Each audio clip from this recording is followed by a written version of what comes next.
learning. So like I said, remember there's 3 parts to the reflection. And the last part is, once you've identified your learning needs, what are you going to do once you have obtained that skill?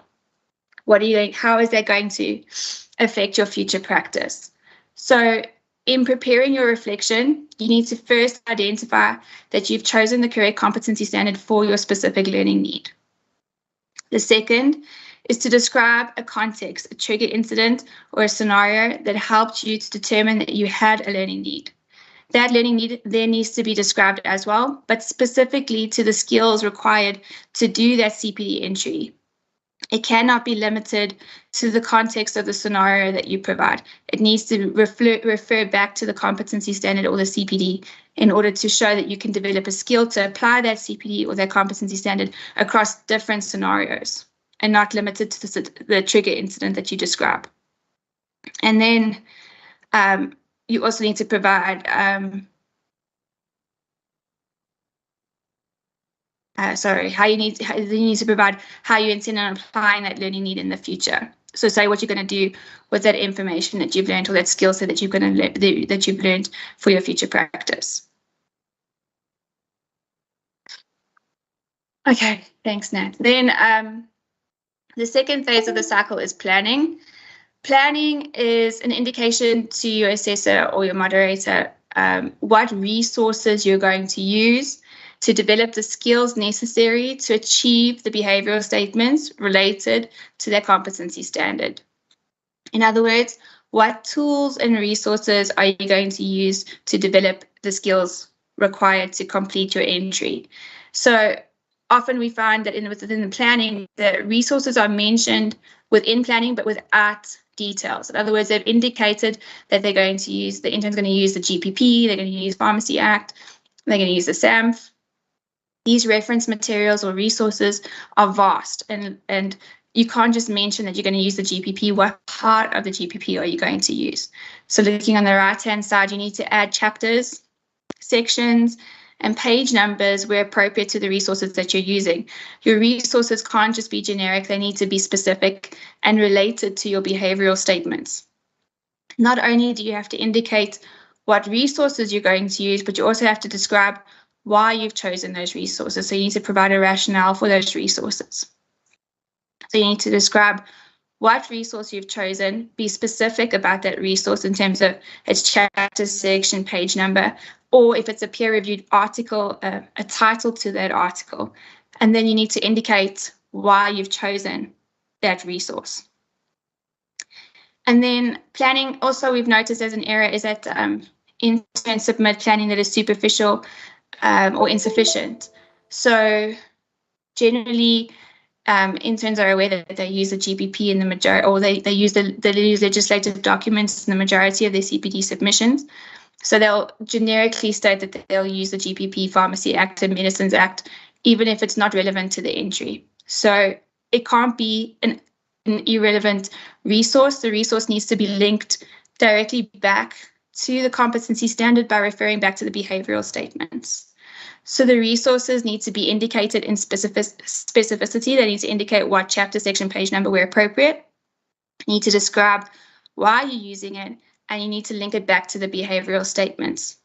Not only will that help the assessor in determining that you've met the minimum requirements, but it will also help the intern to determine if the planning that they provided meets the expectations of the behavioral statements for that competency standard.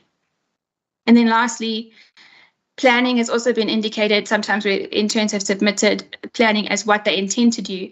In other words, on Monday, I'm going to meet a tutor to discuss how to do my public health promotion. And then on Tuesday, I'm going to advertise my public health promotion. On Wednesday, I'm going to host the public health promotion. So it's not a step-by-step process of what it is you intend on doing, but rather what resources you're going to use to develop the skills in order to be able to do the entry and why. Okay.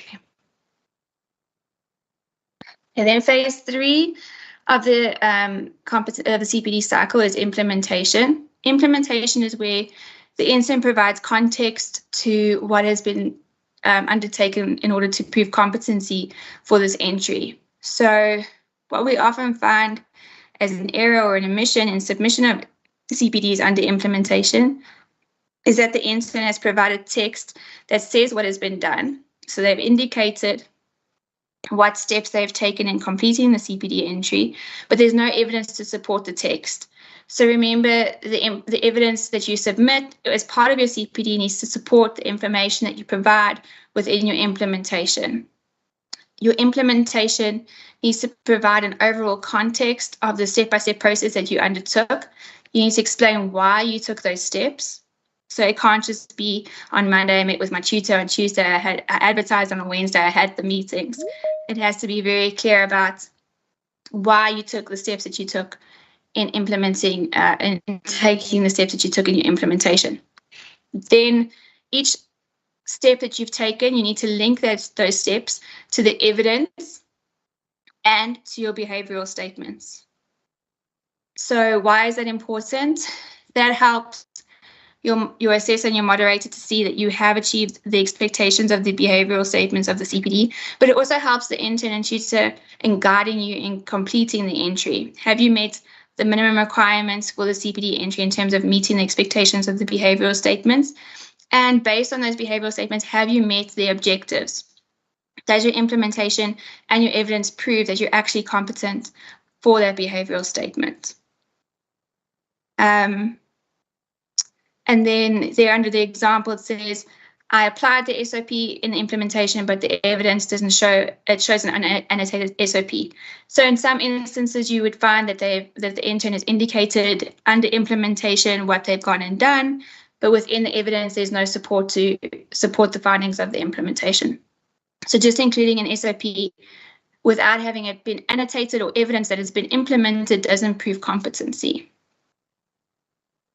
So in order to rectify this and to make sure you submit improved implementations, ensure that you provide the correct context, that the context that you've provided has detail as well as explanation as to why you've taken the steps that you've taken, and that each step you've taken is linked to your evidence and also to your behavioral statements.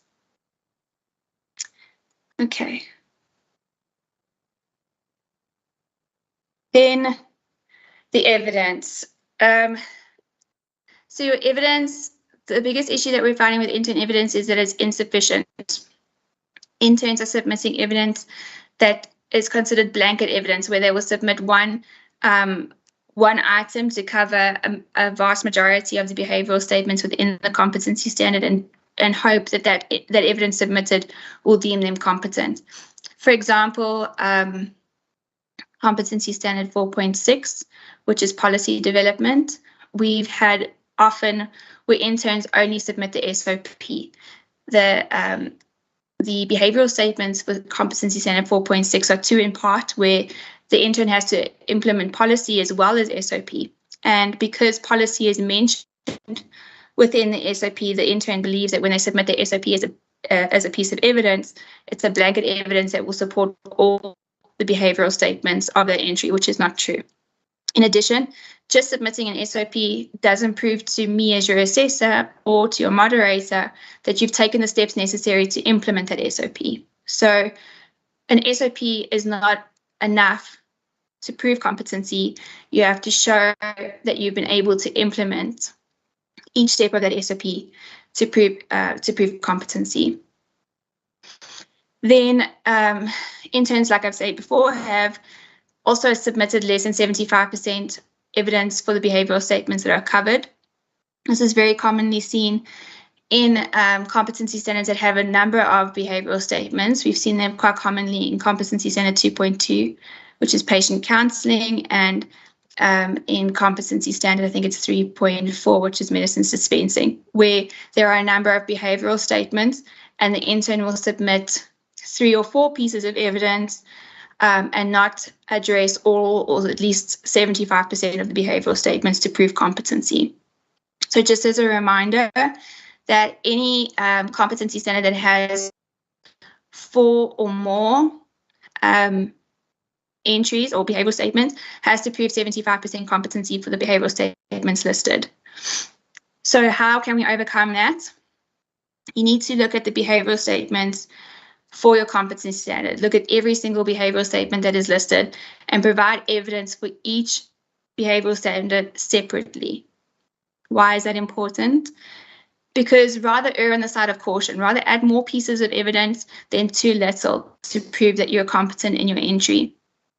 It's better to prove that overprove that you're competent than to prove too little. So consider each behavioral statement as a standalone activity within the competency standard and see them as individual components of your competency standard that you need to prove competency for, and then submit individual evidence for each.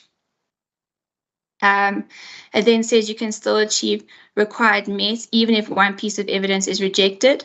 What that means is if you're relying on only one piece of evidence to support your entire entry, you have a greater chance of failing your entry for evidence than you would have if you were to submit far more examples of evidence. You would have a greater chance of passing if you provide more evidence than too little.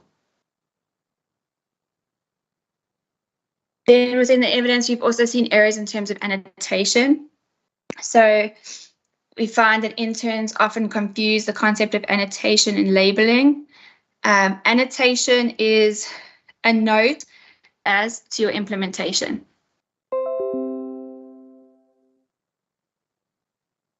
Then evidence has also been seen to be inappropriate, where we get entries of evidence that are long and invalid. For example, excerpts from reference material. I've had evidence before where I've gotten a photocopy of the front page of the SAMF or the cover page of the SAMF. That a photograph of the SAMF doesn't prove that you know how to use the SAMF. It also doesn't show me what parts of the SAMF you've used or how that SAMF is at all relevant to you proving competency in achieving the behavioral statements. Excuse me. It doesn't prove you proving competency for the behavioral statements relating to their competency standard. So make sure that your evidence is annotated and that it's relevant, that when you're going to include an excerpt from a reference material, that there's a reason why it meets a statement and that you can justify why it's there in terms of your practice. What parts of it did you use? Can you link it to a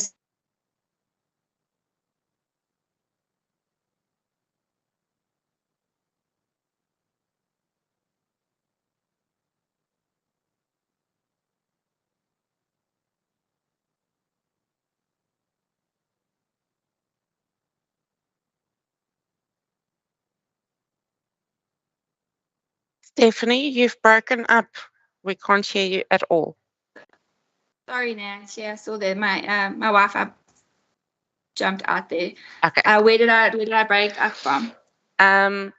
You were saying I think you were on the second point. Okay. Let me just go over it again. So essentially, it would be beneficial to submit reference material as evidence to your competency standard in situations such as where you are assessing a prescription for legality and for meeting the minimum requirements for the submission of a prescription. So there you would have an excerpt from the Medicines Act, and you would annotate the Medicines Act to show what parts of it you used in order to legally, or to check if a script is legally meeting the expectations for dispensing. So there, in those instances, reference materials are valuable. But in general, reference materials are only there to assist you as a tool. You need to show how you've applied those tools in completing your competency standard. I've also seen it quite commonly in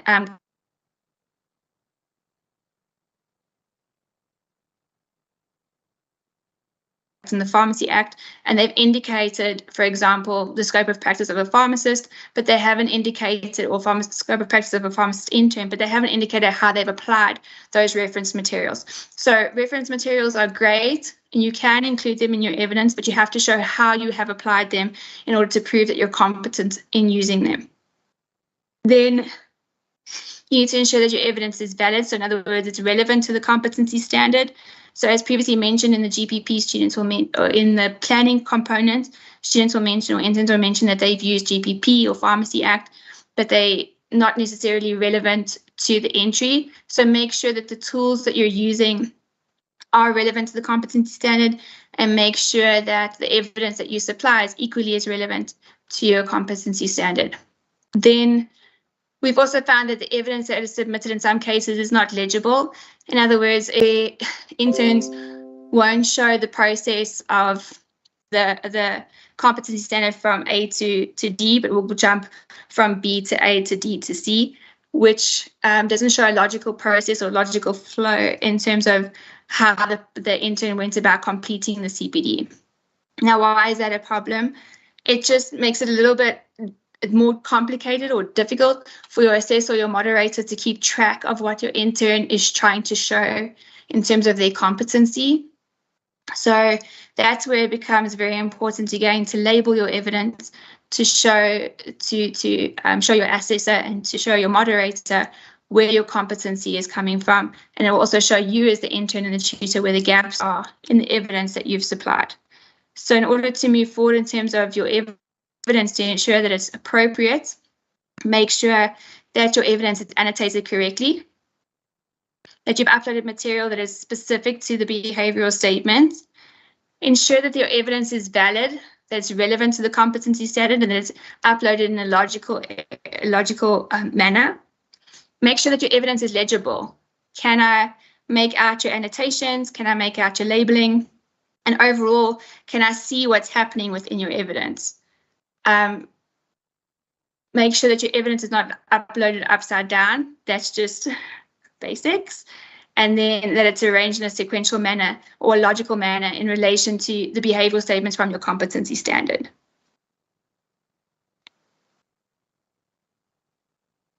Okay, then the final phase of your CPD cycle is evaluation. The evaluation is four in part. There are 4 questions that you answer within your evaluation, and that is, what have you learned? What skills have you learned? So once again, I often relate back to the context of the implementation or the scenario that they undertook within the implementation, and they don't come back to the expectations of the skills that is required to do the competency standard. So it's most importantly when you're doing your evaluation is you're focusing on the skill set that is required for your competency standard and not the scenario that you've discussed. So what have I learned in relation to the competency standard? What skills have I learned? How have those skills impacted my practice? You need to explain that and explain an example how you have applied that new skill set or that new competency by providing a detailed or specific example of how you've then applied it again in pharmacy. This scenario that you provide in your evaluation has to be different to your implementation scenario. This scenario that you apply also has to have occurred after you've completed this entry. So it can't have occurred before the implementation. It has to have occurred after your implementation scenario. And then don't give a very vague statement. Your evaluation needs to be thoughtful and not superficial. It has to have depth to it and explanation of understanding. You need to prove that you know why you did the entry, what skills you've learned, why it was important to do it, and how you're going to apply it in the future through those specific examples. And then what are your future learning needs relevant to the CPD? So we've also seen before where interns will say they've done the evaluation very well and say they're doing again 1.1, which is public health promotion. And then the student would say at the end, my future learning needs include learning how to dispense medication. That's a great future learning need, but it's not specific to your CPD or your competency standard. So refer back then to the skills of the competency standard that you're currently doing within your evaluation. So just as a quick summary overall, your evaluation has 4 questions that you need to answer. What have you learned? How has it impacted your practice? Provide an example of how you applied your new competency, and then what are your future learning needs? Okay, then a generic error that we're seeing within the CPDs that are submitted is writing style. So we found that interns are not proofreading, or there is proofreading, but it's very poor in terms of the entries before they submit them. So we ask tutors, the entries go through you before they come to us as assessors. We ask that you check for things like appropriate language, that the sentences are complete.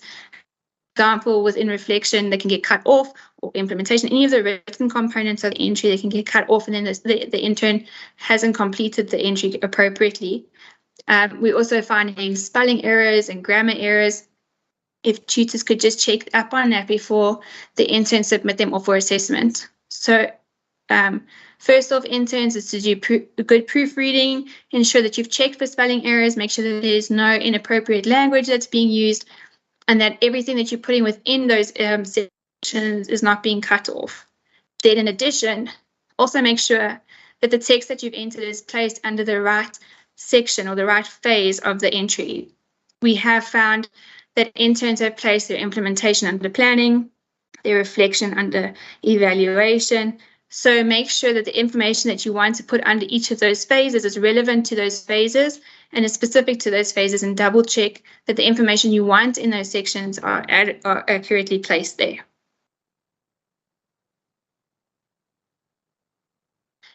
Then, unfortunately, even still now in September, we're coming across entries where interns are submitting evidence that breaches patient confidentiality. Remember that you will automatically be provided a not yet competent to your evidence should you breach patient confidentiality. So your entry could be really great in terms of your evidence. You've got sufficient evidence statements, but you've breached your patient's confidentiality, and we now can identify your patient either through name or through image. So this is a very serious breach of professionalism. So we ask that the intern and the tutor take special cognizance of this and take special time in looking for this to make sure that there's no evidence of patient identifiers that will make the assessor aware of who the patient is. So that is to look out for patient identifiers in places that are other than the labels. This includes patient identifiers such as photographs. We've had interns submit photographs of them providing public health promotion in a crowded waiting area of pharmacy, but they haven't blocked out patients' faces. So we can identify patients waiting in the pharmacy waiting area as the intern provides their public health promotion. So be cognizant of the fact that we don't want to be able to identify your patients in any form, be it by name, signature, or in photographs. Make sure that you add text boxes or symbols in some way to obscure your patient's details and to cover up their faces.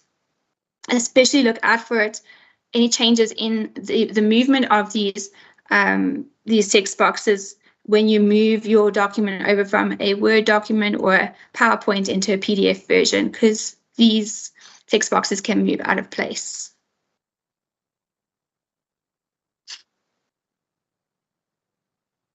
And then lastly, I'm going to go through the process of resubmissions. So resubmission is where an intern will submit a CPD entry again, following them being assessed by the assessors and the moderators. And you've received comments from the assessor or from your moderator indicating where you've fallen short in your competency standard or in your CPD cycle and where these changes need to be implemented. We're finding that in some instances, interns are resubmitting their CPDs without making any changes. That is not going to help you pass your entry. Your assessor is going to be checking up on their comment history. Eventually, we get to know the CPD and we see that the changes haven't been made. So we ask, please, that tutors check that the entries have been improved before validating them off for resubmission and for assessment. Interns, don't ignore your assessor's comments, because the assessor's comments are there to guide you in order to improve your entry.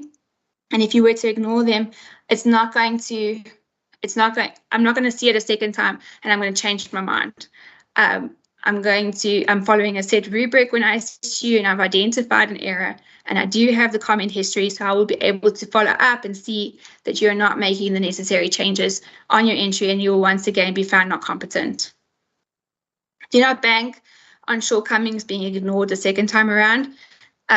In other words, don't assume that I'm going to overlook it because you've resubmitted. I'm not. I'm going to mark it as if it was a first-time entry. So address the comments and then decide whether not yet competent entry needs amendment or replacement. In other words, if you've submitted a CPD that is not yet competent, and perhaps the entry that you've chosen is the evidence that you've submitted or whatever the issue is, you can't overcome it following your assessor's comments. Consider changing the entire competency standard for resubmission rather than trying to fill in small gaps and hope that you'll pass. Rather, change the competency standard entirely as a means to improve on your entry and to further guarantee you would pass that entry rather than trying to fix an entry that can't be fixed. Okay, and the entries are also then, if they are being addressed and the comments are being addressed, they're being resubmitted with incorrect or unacceptable changes. So we have also seen where interns have been indicated in the evidence or the implementation where we've said as assessors that they're not meeting the minimum criteria for the behavioral statements. You haven't included attendance registers or you haven't included your patient history. Interns have gone on to falsify or create evidence as a means to fill that gap. Rather, redo your entry, find a new patient, and apply it again. Do the patient history again, do the case study again, and redo it rather than try and falsify or create evidence. Because in some instances, it's quite obvious to us as your assessors that the evidence is being falsified, and then that information then gets submitted off to the office for your investigation. So rather restart the entry, then try and create or falsify evidence in order to fill the gaps of your previous entries. And then most importantly, be clear about what is required when your entry requires resubmission. In other words, review the comments that have been provided to you by the assessors and the moderators and go through them clearly and identify specifically what are the needs that are required from you in order to fix your submission before you resubmit. Make sure it's very clear to you that you know what needs to be done and you've addressed those comments entirely before you resubmit.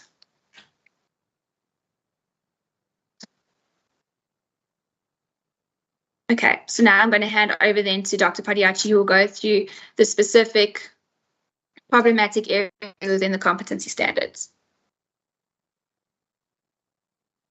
Thank you, Steph. That was a great presentation. Thank you very much. So firstly, Natalie, I'd like you to just share this table to the interns just before we go on to the next slide. Also, I know there's a poll. Natalie, is that poll? I think the interns should be accessing that poll. I'm not sure how it's done or whether the results are out already. Yes, the poll is the same it's the same link that we used at the beginning. Okay. So most of the interns should have answered that already. I'm just trying to get this table for you quickly. So it's just a poll to determine what your most challenging CPD was. So in order to assist you, we'd like to know that. So please, if you haven't answered the poll, please can you do that now? I'll give you a minute.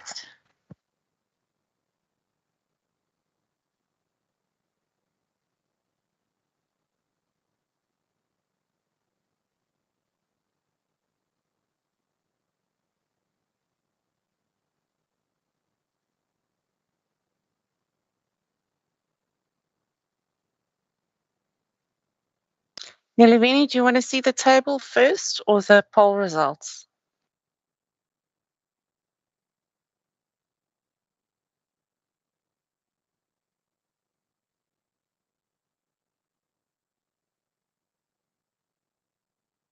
Can you hear me? Oh, apologies, I was on mute. The poll, please, Natalie.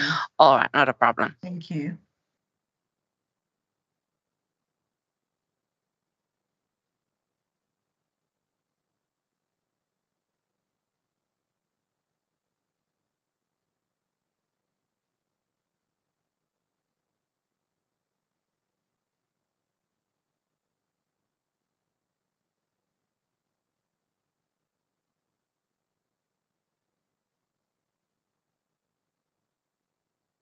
Okay, so just trying to understand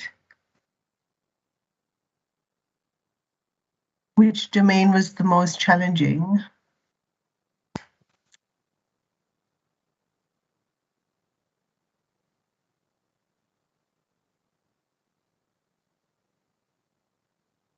So it seems policy development, financial management,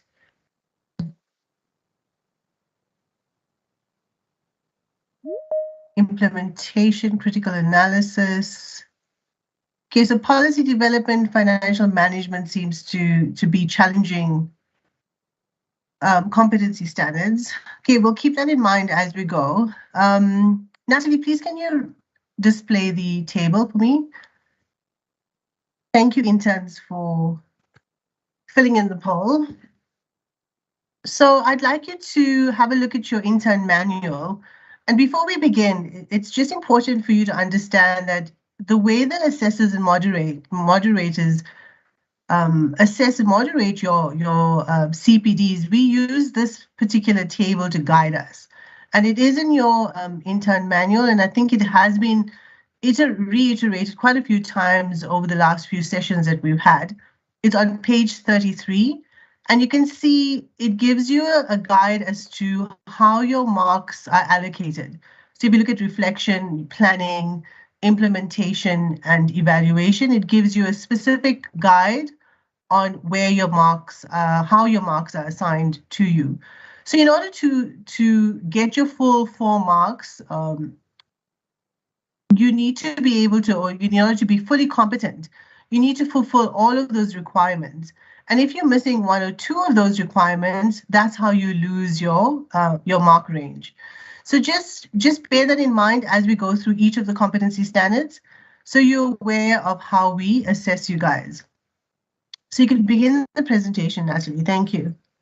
So what we're going to do in the next half an hour or so is to go through all of the challenging competency standards that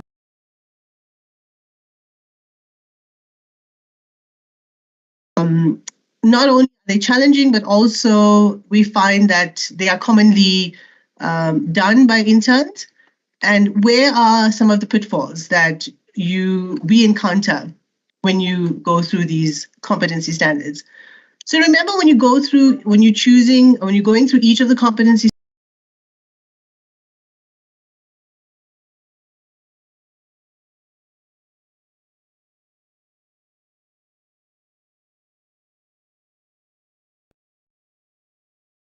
read that beginning paragraph or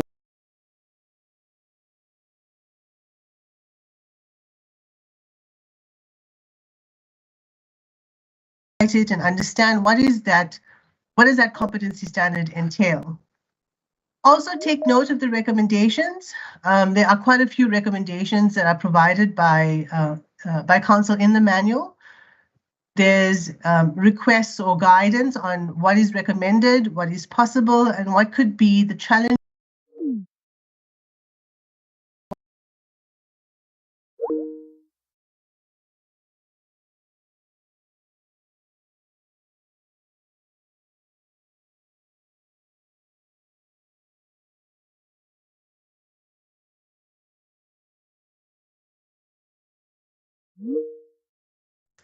And we use that as a guide as to how we're going to allocate those marks. If you are missing behavioral statements that you have not complied to or showed competency in, then you lose your marks.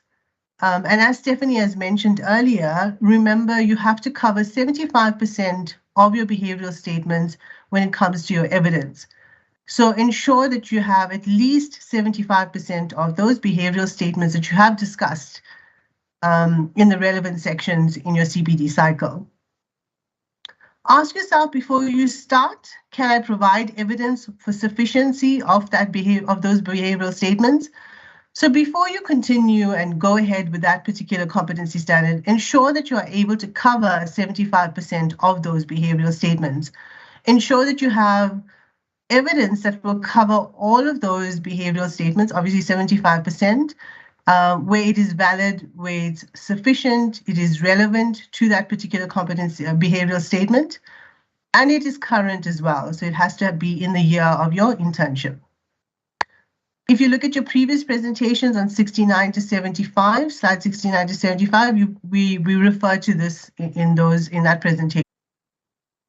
Okay, explain to us, why did you choose COVID? Why did you choose diabetes? Why did you choose hypertension, hypothyroidism, etc.? Whatever it is that you decided to go with on a health campaign, you need to show us and make us understand why you chose that particular topic.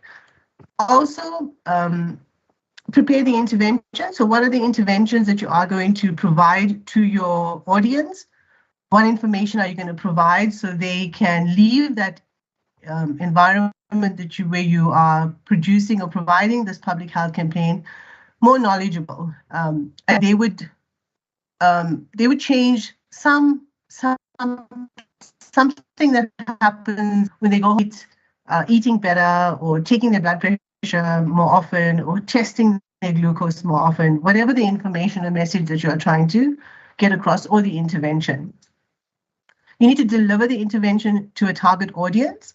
Now, what often I see as a moderator is interns will use an existing pamphlet. So we see a lot of pamphlets on TB and HIV and hypertension and diabetes that are DOH related. Now, remember, with this public health campaign, you want to show evidence of how you developed a pamphlet or a PowerPoint presentation or a poster, whatever it may be, and on how you're delivering this campaign.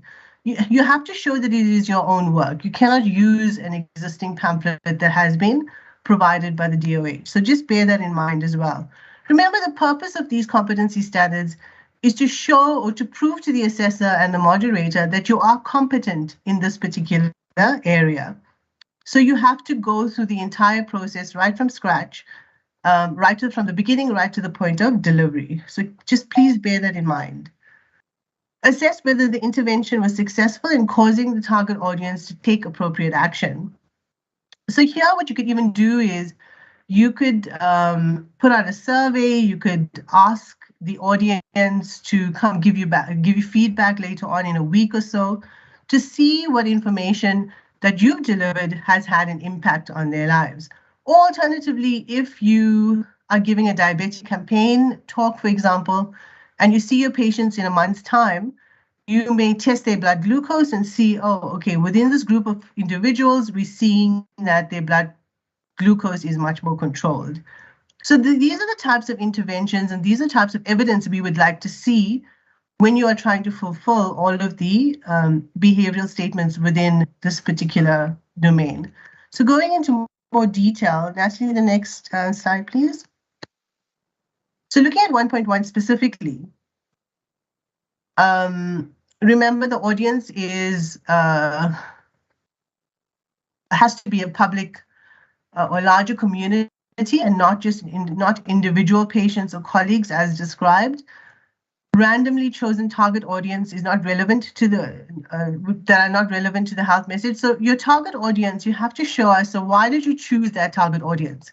You can't just, what we see a lot of is just random pictures of people sitting around in maybe the waiting area, but we're not sure how is that topic that you are delivering relevant to that particular group of people. You'd have to show to us, why did you choose that particular audience? So what we'd like to see is, remember that it's a public health competency standard. Show how you interacted with the target audience. Did you potentially ask a question? Did you put out a survey? Describe how you developed all of the materials. Remember, planning is very important. So we need to you need to show us in the planning section, so what information did you use? Which resources did you use? Remember, when you're referring to resources, as Stephanie has mentioned, it must be scientific resources, and you must be specific on which area of that resource that you are looking at or referring to. So if you're looking at the World Health Organization website, provide the information as to which site it was, what type of resource it was, etc., in terms of your evidence that you're looking at. So planning is really important, and make sure you give the relevant resources. And remember, it has to be scientific. What is the relevant health message that you want to deliver? So what is it that you want your audience to go away with? What health message are you considering in terms of diabetes, in terms of hypertension, TB, HIV, emergency contraception? There's just so much that you could do. So what is the essence of what you're trying to deliver to your audience? And that has to come through when you are doing your implementation. So just remember to bring that detail in. Include sufficient activities to constitute a health campaign. So if you look at 1.1, you'll see that in terms of the behavioral statements, it refers to providing advice on health promotion, providing advice on disease prevention and control, providing advice on healthy lifestyles, and participating in public health campaigns. So there's 4 behavioral statements there, and we'd need to see evidence for all of them. And you have to show us, how did you achieve all of those activities? So how did you provide advice on health promotion? And your evidence must reflect that. Same with disease prevention and control, healthy lifestyles, and how did you participate in a public health campaign? So often what we find is interns will cover a few aspects of it and not refer to all of them in their presentation. Sometimes the annotation is poorly done and we're unable to understand how you achieved those particular behavioral statements. So just be aware, it's a really easy domain, very achievable, but often there's just missteps in terms of the evidence that you provide, and it's not detailed or annotated. Next slide, please. Okay, another common competency standard within this domain is 1.3, which is professional and health advocacy. And in this particular competency standard, there's just 2 behavioral statements. And often what interns I've seen over the years is there's a misperception that when there's fewer behavioral statements, it's actually easier. But the irony is it's actually more difficult to prove or to provide evidence for a behavioral for a competency standard that just has 2 behavioral statements. So just be aware of that. So if you look at 1.3, the behavioral statement says participating as a pharmacist within a healthcare team and applying health policy and procedures in practice. So what we find often in this competency standard is behavioral statement A is completely ignored. So there's no evidence of how you participated as a pharmacist within a healthcare team. So here you have to prove or provide evidence on how you as part of a multidisciplinary team and what intervention did you provide within that healthcare team and provide evidence of what you've done. And what is the impact on the patient outcome? So very important, and often we see that missed. Behavioral statement B, which is applying health policy and procedures in practice. So the word applying is very important. And what happens here is it's usually misinterpreted, and we see SOPs within the organization are being given as evidence for health policy and procedures in practice. Remember, health policies and procedures in practice is very broad. So you have to be cautious in not choosing SOPs within your site, but rather looking at overall health policies within that institution. So what we'd like to see is clearly for you to show your role as part of the healthcare team, as I've said, applying the health policies, so referring to wider health policies.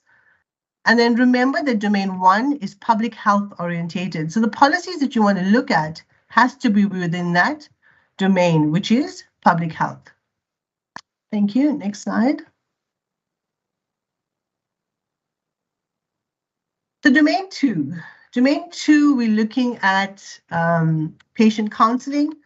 But if you look at the overall domain, it refers to safe and rational use of medicines and medical devices. So here we're looking at, we want to see how you are competent in ensuring the safety and rational use of medicines and medical devices, specifically with 2.2, which is patient counseling. So if you look at patient counseling, there's quite a few behavioral statements. There's 9 behavioral statements within patient counseling.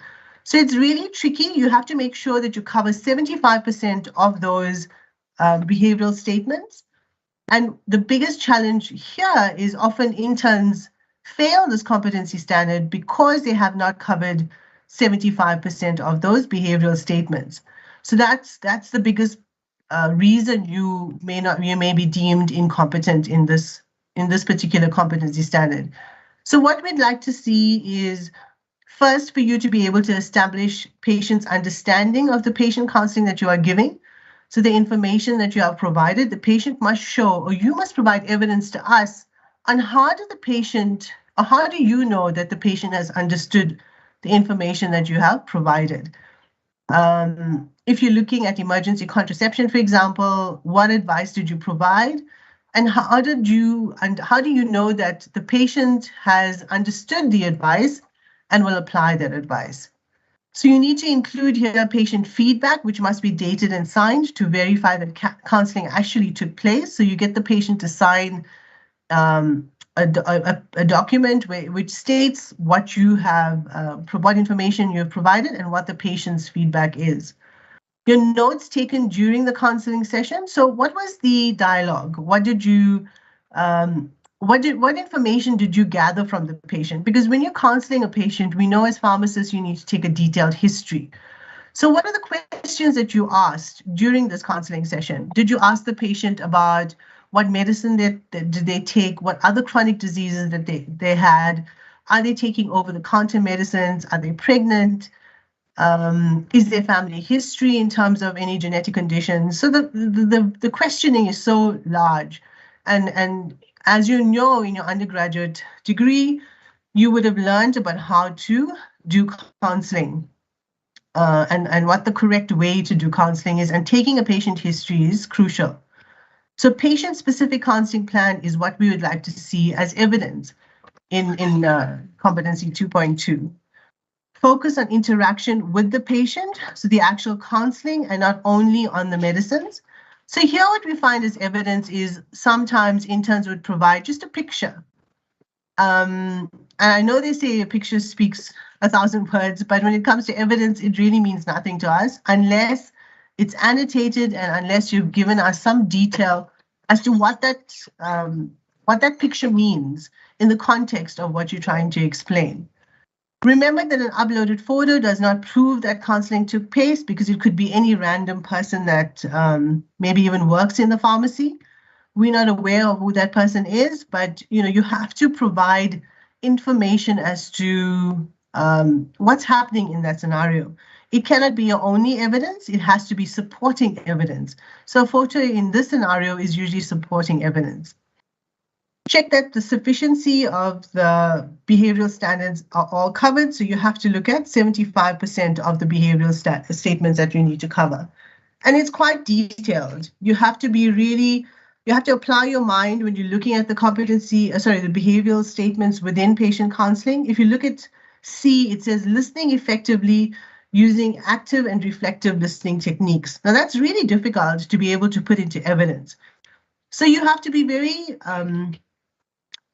You have to be very cautious in which behavioral statement that you are choosing, because you want to provide evidence for the behavioral statements that you can actually show evidence for, because listening activity or listening effectively is really difficult to prove on paper. Okay, next slide. Competency standard 2.6, patient initiated therapy, which is quite a common competency standard that interns choose. Here we have 4 behavioral statements. And what the problem we often see with this one is patient history is not taken or fully reported on. And remember, with patient-initiated therapy, it is medicines that are generally over-the-counter medicines. So we want you to show evidence of what detailed history did you take in order to ensure that you are not giving the patient the wrong medicine for the wrong disease, because the patient says, you know what, just give me that Benylin for flu, or give me that Corenza C, or that MyPaid, whatever it may be. We want to be able to see that you have asked the relevant questions in order to make sure that the diagnosis is correct and you're giving the correct medicine in the situation in a patient-initiated therapy. Remember, we don't want to see a script in this particular domain, competency standard. We want to see your over-the-counter copy that you have provided to your patient. So the entry must be built around an item. So not, as I said, not on a prescription, it has to be over the counter. So what we would like to see is go beyond merely saying that the patient history was taken. Provide more information to us. We want to see that you are competent in providing information or dishing out a over-the-counter medicine. So prove to us that you are actually competent in that area by showing us what history you've taken. If a patient comes in with reflux disease, what are the questions you're asking in terms of reflux disease? Are you asking the patient's diet?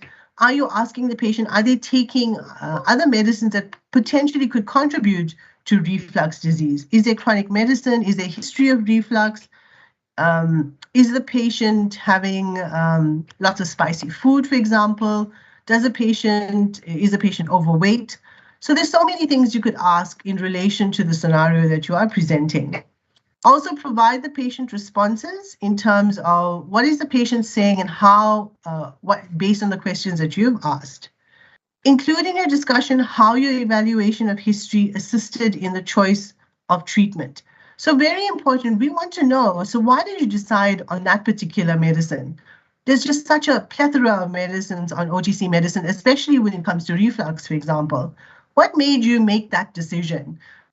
Was it based on price? Was it based on a journal article that you read that showed that it has better efficacy than any of the other drugs? Tell us why. Explain to us what drove your decision to choose that particular medicine. Remember, PIT is a patient request, and you must show us. So what triggered that scenario for you to provide evidence for this competency standard? Thank you. That's the next one. Okay, domain 3. So domain 3, if you look at domain 3, it's supply of medicines and medical devices. So we're looking at the supply, and specifically here, 3.4 is the most common one. So in my experience, it's almost always chosen. Very rarely we see others, but 3.5 also is quite high up there within this domain. So 3.4 and 3.5 are the most commonly chosen competency standards in this domain. If you look at 3.4, it's not only exclusive to medicine dispensing. You have to really go through each of the behavioral statements in order to provide evidence to you can't see that as evidence sometimes. Sometimes interns miss that, and that's why they lose or they lose marks, or they are seen to be incompetent in this particular domain. So what we would like to see as assessors and interns, it's very important to consider the behavioral statement requirements as a standalone activity. So make sure that you provide evidence for every single one of those behavioral statements that you have chosen to provide evidence for, and make sure it is detailed evidence and annotated. So if you're showing, for example, if you're showing a calculation for a extemporaneous preparation that you've done in the pharmacy, and which is a common one, which is betamethasone and UAE, show us the calculations and refer to behavioral statement F in the competency standard. If you are referring to preparing the extemporaneous preparation, refer to behavioral statement E in your evidence. So we as interns and assessors are aware that you are showing us this evidence because it is linked to and it shows competency for behavioral statement E. So remember, when you are doing these types of exercises, you don't want to frustrate the person who is marking. You want to make it as easy as possible. So in order to do that, you should annotate your evidence based on the behavioral statement so everybody's happy. We know exactly what you are trying to say to us, and we don't have to reason what you were alluding to and are guessing what you're trying to state. And you win because it's more systematic. So you know you've covered 75% of your evidence. So just bear that in mind. Make sure that you use latest references. Often, because of the regulations or the changes within the Medicines Act, We find that interns don't choose the correct or the latest references when it comes to the Medicines Act. Just bear that in mind. If you're unsure where to look for the latest guidelines, go onto the Pharmacy Council website where we have all of the latest information available on that page. So you can download it, you can have a look at it, and that shows how you are being current and you are updating your knowledge in terms of the acts and regulations, etc. And that's something you constantly have to do anyway. So knowing where to go look for it is really important as well.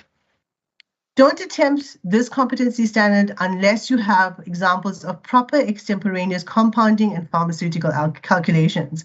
So the reason I say that, or we put that in there, is because that's what's missing often when it comes to this competency standard 3.4. So interns to fully commit to understanding what is being deemed as competent, you have to really dig deep, go back to your undergraduate notes, do a lot of reading on what's current in good manufacturing practice. You have to understand what the GPP requirements are. So you have to really go into your SOPs within your organization to understand what is medicine compounding all about. As I said before, often interns think because it's a single statement, it's easier to do. It's not. It's one of the most difficult ones. I think our highest failure rate is within this. I'm not sure if that's statistically proven. Tabang can tell us. But from my experience marking CPDs, I've seen a lot of failures in this competency standard 3.5. So ignoring the requirement to apply the pharmaceutical knowledge, missing or incorrect expiry date for compounded product. So here you want to be able to prove to your assessor and your moderator that you understand what is the nitty-gritties of compounding. You want to be able to say and refer to your standard operating procedures. You want to be able to show evidence of the SOP. You want to show evidence of batch manufacturing records. You want to show evidence of the calculations. You want to show your expiry date. You want to be able to say, for example, if it is a light-sensitive product that you are producing, why are you putting it into a light-sensitive bottle? Give us the knowledge that goes around why you're making those choices. So it's important that you cover the entire area of medicine compounding right from the beginning till the end. So what we often see is interns provide evidence of getting the script, going through the manufacturing process by looking at the batch manufacturing records, looking at the SOP of that institution, providing us pictures on the area. Remember, according to GPP, your compounding must occur within a specific area within your pharmacy. They show us that area. They show us what the spatula looks like, the mortar and pestle. They show us what the glass, the glass tablet that looks like where you actually mix. They show us how to measure. A lot of interns I've seen recently have submitted information about how to ensure that the scale is measuring the correct amount. So in order to do that, you have to show that it has been calibrated. So they provide the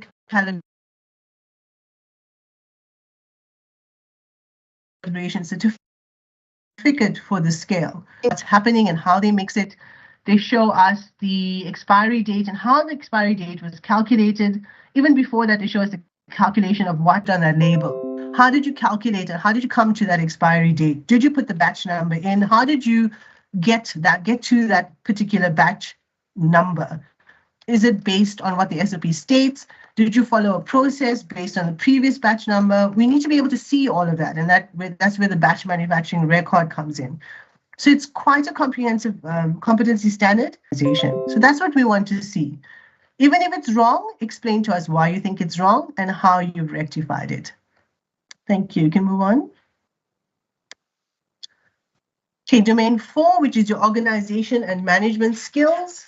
So if you look at domain 4, the common one here is 4.4 and 4.6. So just make a note of the difference between 4.4 and 4.6. So 4.4 deals with quality assurance and 4.6 deals with policy development. So often it's confused between these two competency standards, and we see a lot of almost a lot of 4.6 coming into 4.4. So just be aware of the differences between 4.4 and 4.6. So if you look at 4.4, it says participating in the updating of SOPs and attending training on SOPs, assisting with procedures and processes that ensure quality assurance is achieved, working according to the approved document management and record keeping systems. So here you're looking at a quality management system and how you would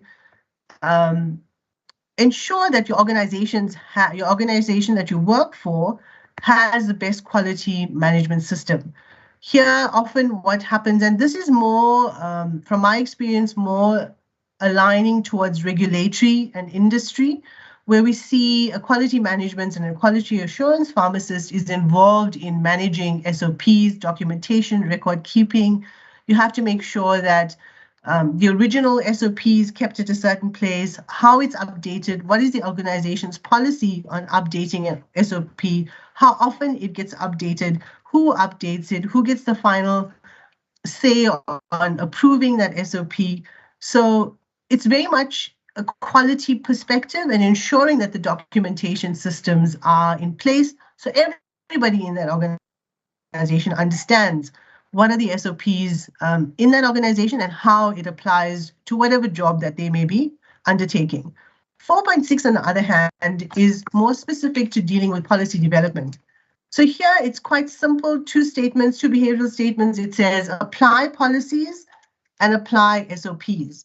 So it deals with application of that policy. So within your organization, how are you applying that particular policy and that particular SOP? Making sure to include how you applied that SOP and how you applied a policy. So you need to understand and show us what is your understanding of what an SOP is and what is a policy.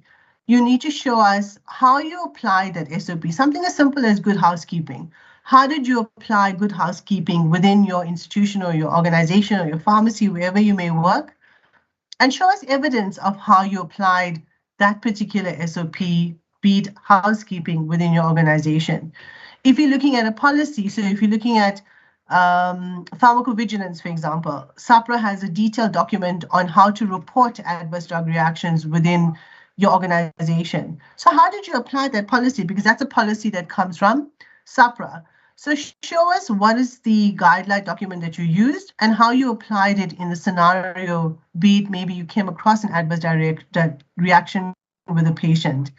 So we want to see evidence of that. It may just be two statements again, but it needs evidence to show us. It's quite extensive in terms of describing all of the information that you need to provide us, and you need to annotate again. So which picture, which evidence that you are providing is linked to which behavioral statement. And as I've said before, remember, SOPs and policies are not the same. And choose an SOP that you are able to fulfill, that is within your scope of practice as an intern, something that you would see on a daily basis, something that you have evidence for, and something, of course, that you want to learn. You're not sure about and you want to apply to improve your knowledge. Next slide, please, Natalie. Okay, 5.3 we know is a compulsory competency standard. If you look at 5.3, the overall domain refers to professional and personal practice. So 5.3 is the only one you can do under this domain. We will not accept any other competency standard in this domain. So if you look at 5.3, one of the common mistakes we see only considering prescriptions of a Schedule 6 nature. So that I think we see in almost 99% of the the CPD entries from interns refer to Schedule 6. Yet there's just so much. There's so much you could do in terms of ethical and legal practice. Often we see the legislation that interns refer to is outdated, so it's not current. in terms of the Medicine Act. So be careful of that. As soon as we see that you are deemed incompetent because you're not aware of what the current legislation states, and that's really important for your growth as a pharmacist. Ignoring the professional indemnity requirements, that's a huge one. So one of the behavioral statements requires for you to provide evidence of a professional indemnity, and that is part of the GPP. It's a requirement. You have to do it. So we see that's missing as one of the evidence within this competency standard. Focusing only on legal and not the ethical practice aspects of practice. So ethical, we're looking at the ethical rules, the code of conduct, and often the focus is purely on Act 101 and not on the GPP, not on the code of conduct or the ethical rules. So just be aware of that. What we would like to see is cover more activities, because Schedule 6 prescriptions cannot provide evidence for sufficiency for behavioral statements in ethical practice 5.3. So try and look at other things. You don't have to focus only on Schedule 6. There's just so much that is available to you in a pharmacy. Ensure that you're using the latest guidelines. I've said that already. Provide evidence and explanation of your current and valid indemnity cover. So most organizations cover it for you. You just need to ask your responsible pharmacist if they cover that liability for you. Or if they don't, then you need to show us how are you getting it. Are you joining a particular organization? You're paying them, to get indemnity cover, and you provide the evidence of that. And then refer to ethical practice, guidelines, code of conduct. That's often one of the biggest resources missing in this competency standard. Next one. Okay, the last domain is domain 6, which is education, critical analysis, and research. And here, the common ones that are chosen is 6.2 and 6.3. So if you look at 6.2, it says provision of educating and training, and 6.3 says practice embedded education or workplace education. So 6.2 is we want to see evidence for an agreed teaching plan.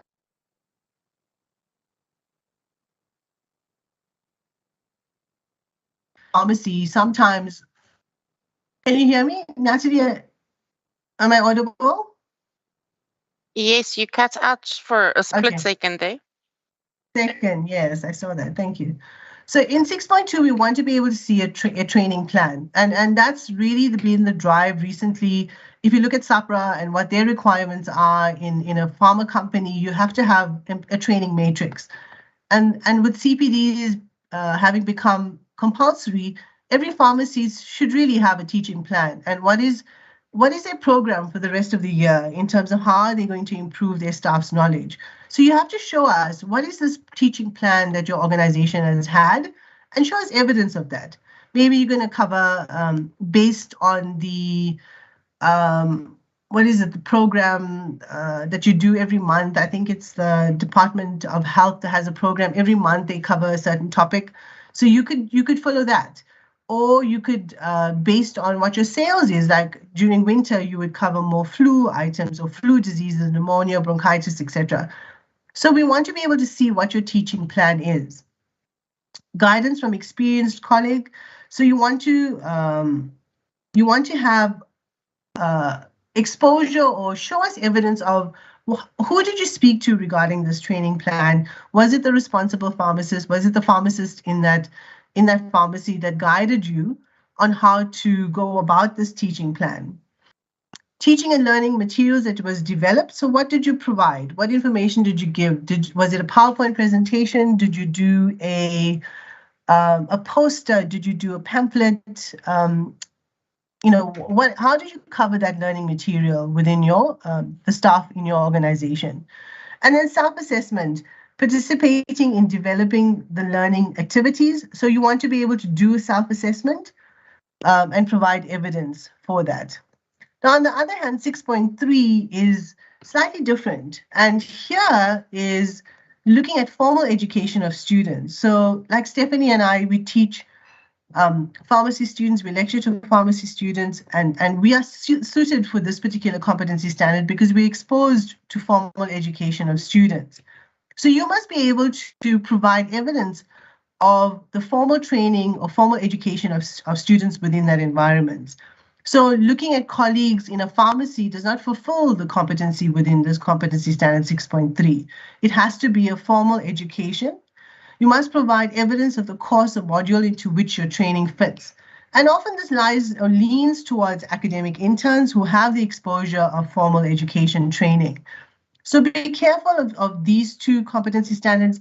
It can get confusing, but just bear in mind that 6.3 is formal education. You have to provide evidence.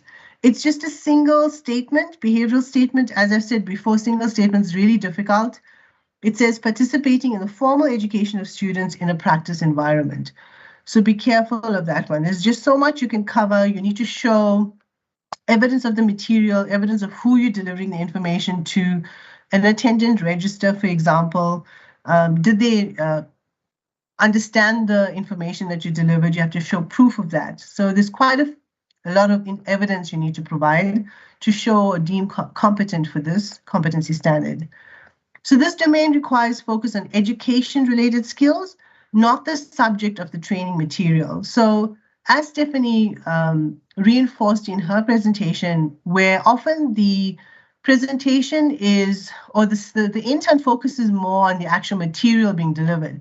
So if you're focusing on the flu, for example, the entire competency becomes about the flu, but not actually on educating or education-related skills. So what did you learn? Did you overcome your fear of public speaking? Did you learn where to go and find scientific resources because you didn't know where to look before? So what did you actually learn, and what triggered this particular need for you to cover these competency standards? Okay, next slide. So I think we have a poll here, and here we're asking, in terms of all of the competency standards that we've covered and the ones that you've covered, which was the one that you needed the most help with? So it's quite different from what was challenging, but what do you think that you needed more help on?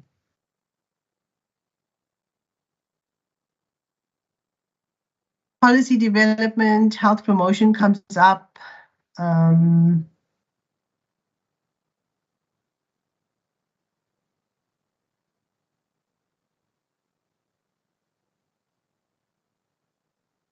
Implementation. Yeah, I'm back. So, okay. So I think we've covered most of these in terms of our discussion so far. If you have any questions, please feel free to ask us in the chat. And yeah, the floor is open, I guess. Any questions that you may have.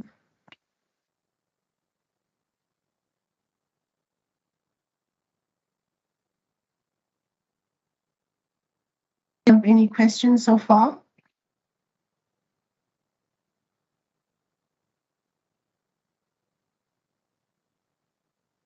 There are a couple of questions. Okay, let me start at the top.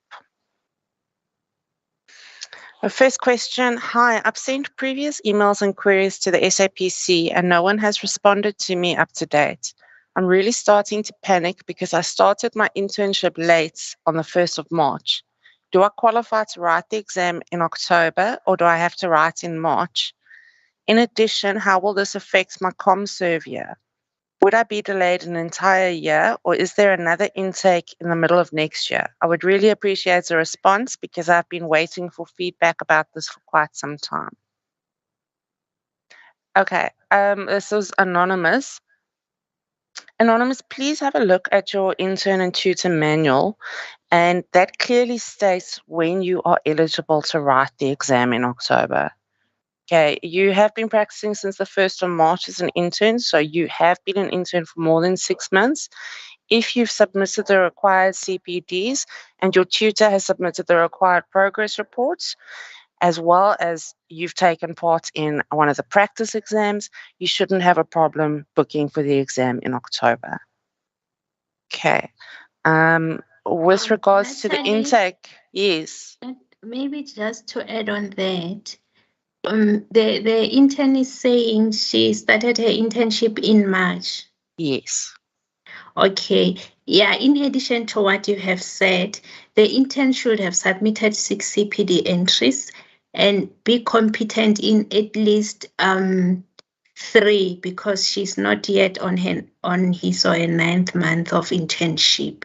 So at least for him or her to write, he has to be competent in 3 CPD entries, but should have submitted 6 of them. Thank you. Thanks, Sabang. And then how will this affect my ComServe year? Would I be delayed an entire year, or is there another intake in the middle of next year? There are 2 intakes for ComServe every year. You would need to follow up with ICSP on that. Okay, the next question. I submitted my last CPD, which was 4.6 policy development. My assessor said it didn't make sense simply because my SOP and policy were not related, which is very confusing considering I asked, the previous feedback session, if the SOP and policy need to be related, and the answer was no. I made attempts to contact council and got no response until I had to change the competency standard. How is this fair when assessors seem not to be on the same page about requirements for the different competency standards?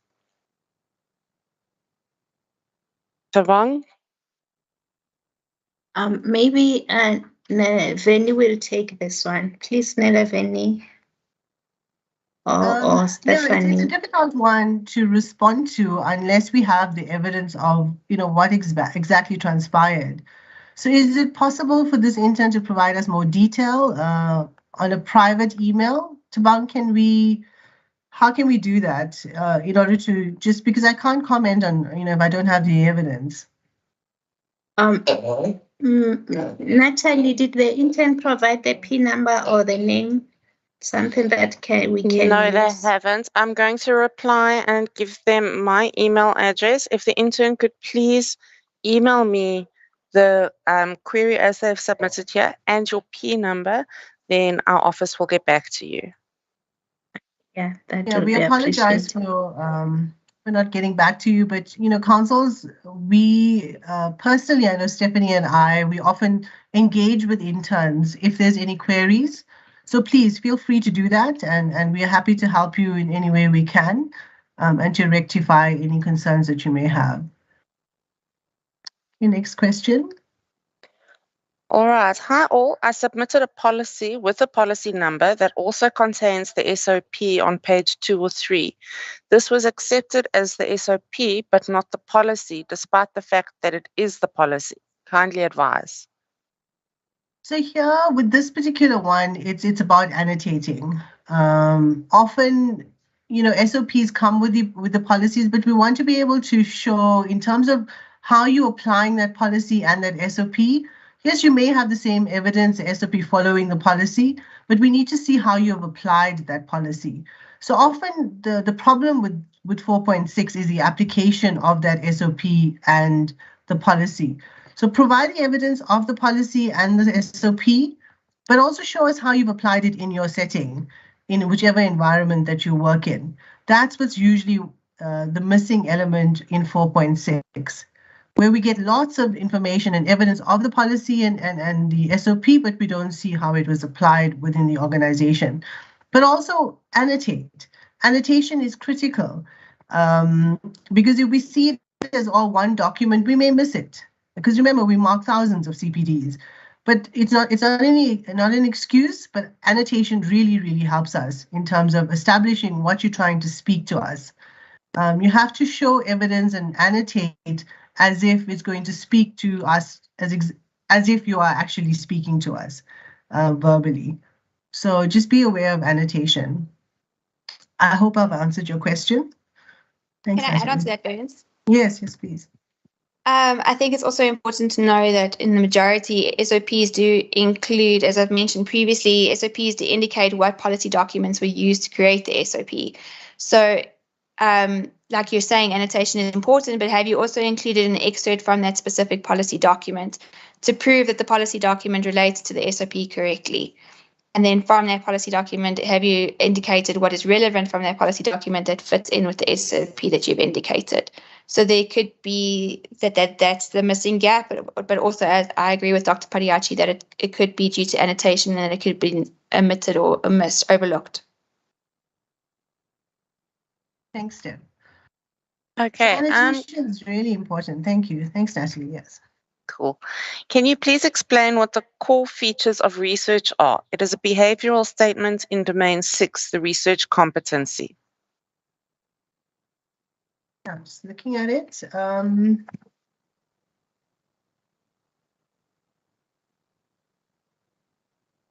Is there any more detail?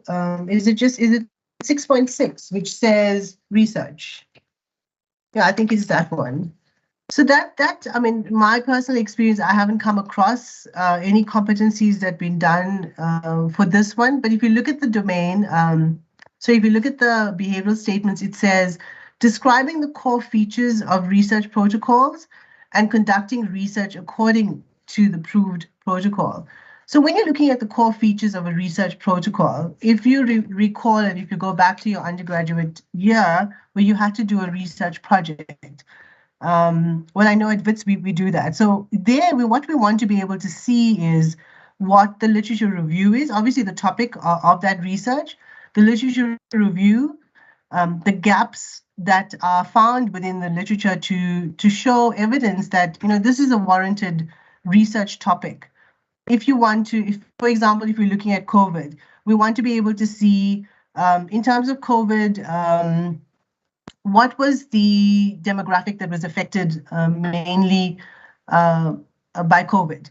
Now, in order to do that, you have to show what is the current literature. Is there any literature to indicate that there is a specific demographic that COVID has affected? So that's the gap, that's the literature review and the background information. Then we want to go and have a look at the aims and the objectives of your study. So you have to give us a heading of aims and objectives, and you have to provide information that is sufficient, that speaks to the gaps in that literature. Then we want to be able to see what the methodology is. In your methodology, you must provide detail on what the setting is, what type of study is it? Is it a quantitative? Is it a qualitative? What is your sample size? Where are you going to actually do the study? How are you going to do it? Are you going to do it as a questionnaire? Are you looking at data? Are you looking at a focus group? And then we're going to look at results. Data analysis. How are you going to analyze this data? Are you going to use a statistical program? Are you going to use Excel, for example, or REDCap? And then we're going to look at your results. Your results must align to your objectives. So you must show us how you've achieved all of those objectives that you've mentioned earlier on within your results. And then lastly, your discussion. We want to see what are you discussing? Are you understanding what the results is? Are you bringing literature to reiterate what your study has shown? And then recommendations, of course, and lastly, your references. So that's the core questions or features of a research protocol. And conducting research according to approved protocol, this is very much an academic exercise where we would expect to see an ethics application to the institution that you're at in order to show that it has been approved. And sometimes certain universities have protocol committees. In order to pursue that research, you have to have approval from that protocol committee. So those are the things we would look for in research. Thanks, Natalie. Steph, do you want to add anything there? No, Vince, I think you covered it all. I have come across one of those entries where a student has submitted a protocol. I have unfortunately had an instance where a student has failed that CPD because she had indicated a protocol with a method and everything, and it was wonderful, but the results that she showed had not related to the method, or she hadn't included a specific method to the results she'd shown. So that where it says behavioral statement B doesn't align to behavioral statement A is where often they could be overlooked and they can result in the intern failing. Mm-hmm. I agree. Thank you. Thank you. They have to speak to each other. Next question, Natalie. All right, before we go on to the next question, we have shared the link for the attendance register and post-workshop survey. If we can please ask that all interns and any tutors who are attending, please at the very least complete question 1, which is your P number, so that we have a record of your attendance for this evening. Okay, the next question is from YouTube, from Kate. For planning, there isn't enough wording to include chapters and page numbers for resources. So the question, sorry, is that there's insufficient space. Yeah, it's more of a statement than a question. Steph, do you want to take this? Yeah, sure. I could beg to differ. I think that there is enough space to be detailed. I don't expect you to write chapter 3, section 3.1, subsection A. You can write 3.3A, and it summarizes the entire part of the GPP or whatever excerpt that you're trying to refer to. But it is important to be detailed because, as we've mentioned previously in the planning section, the GPP or all of these reference resources that you're using within the planning are major or large reference resources, and we can't be clear to what part of the reference resources you're using that are relevant to you obtaining competency for the CPD. So it is important to be specific, if need be, you can abbreviate where you have to. You can write GPP, you can write PA for Pharmacy Act. Your tutor, your assessor or your moderator is aware of what those acronyms mean or abbreviations mean. So I do believe that there is enough space, because I've seen it within entries where there is enough space within planning to write down those specifics. Just abbreviate where you can. Thank you, Steph. I agree. I agree with you, Steph. I think there's sufficient space. We've never had an instance where we thought we needed more, especially when the planning was fully competent. So it is possible. It's absolutely doable, and just be succinct. Be as precise as possible. Next question, Natalie. Okay, Kerith on YouTube. A submission of mine says submitted for assessment, but the assessment result states successful. I don't understand the question. Okay, No. can I take it, Natalie? Okay. Yes, please, Tabang. Okay, Tabang. Okay, thank you very much. I think there must be a system glitch there, and it needs IT.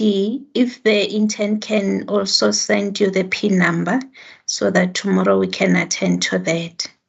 Thank you. All right, Palesa on YouTube.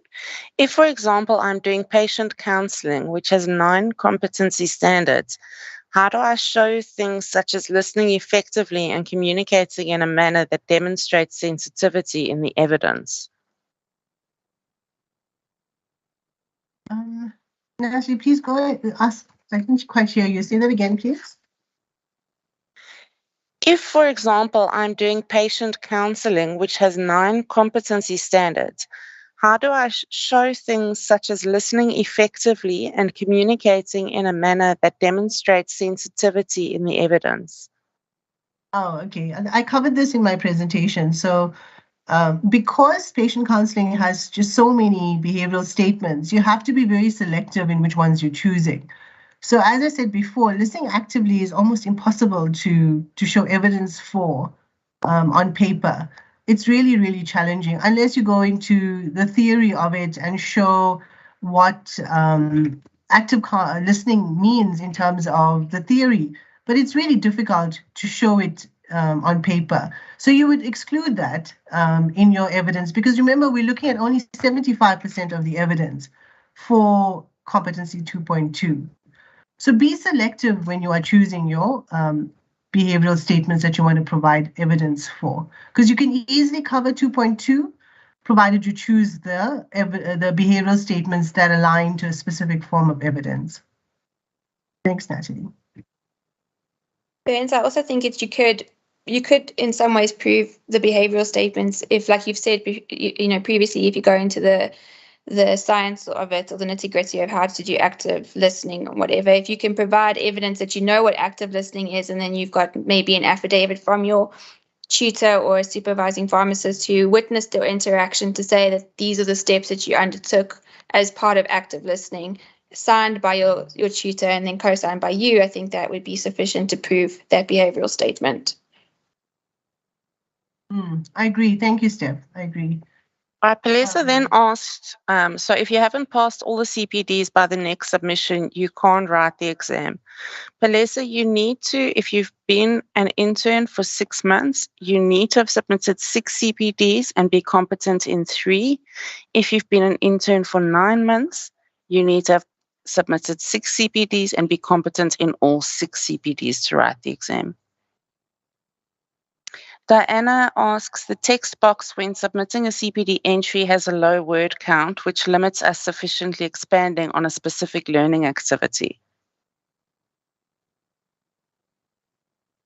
Yeah, going back to the previous question, I really think the text box and the requirements in terms of what you need to deliver is sufficient in terms of the characters. So you have to be succinct. You don't want to give too much of information. You want to be precise in what you are providing to your assessor or your moderator.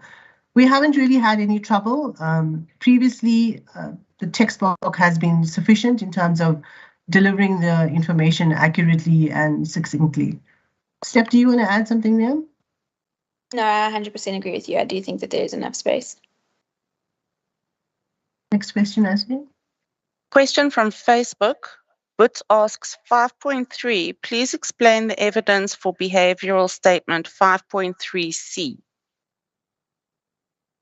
Okay, so behavioral statement 5.3 says keeping abreast of legislation and applying relevant amendments accordingly. So here, what we would look for is, for example, if you look at HIV and self kits, what is the legislation that's currently out there? What is the board notice stating in terms of HIV self-testing? So can you just go to a pharmacy? Can any pharmacy just sell it? What is the requirements according to legislation in order to sell an HIV self-testing kit? Do you need pre and post-test counseling, for example? What does legislation state? So you have to be current and show us what is the latest changes in terms of legislation. And that should find on, as I said before, on the SAPRA website, on the SAPC website as well, which is freely available and accessible to everybody. And it just shows, it reflects whether you're keeping up with the latest legislation. And that is your job. That's something you have to be aware of, because if you look at scheduling status, and Stephanie will tell you, it changes all the time. So you have to be aware, and you cannot be caught and where you claim that you didn't know this. So part of your development is to keep up to date with all of the current legislation, which is available on the website, Pharmacy Council website. Steph, do you want to add anything there? Yeah, so ignorance is not a defense for not knowing the legislation. So in order to prove behavioral statement 5.3c, you can go onto Pharmacy Council's website, or like on SAPRA's website, like Dr. Padiachi's mentioned, take screenshots of the various lists of amended legislation. Choose one that's relevant to your setting or one that you're currently discussing within your implementation, and implement those changes, or show how you've implemented those changes. And that could be that's evidence enough to prove competency for 5.3c.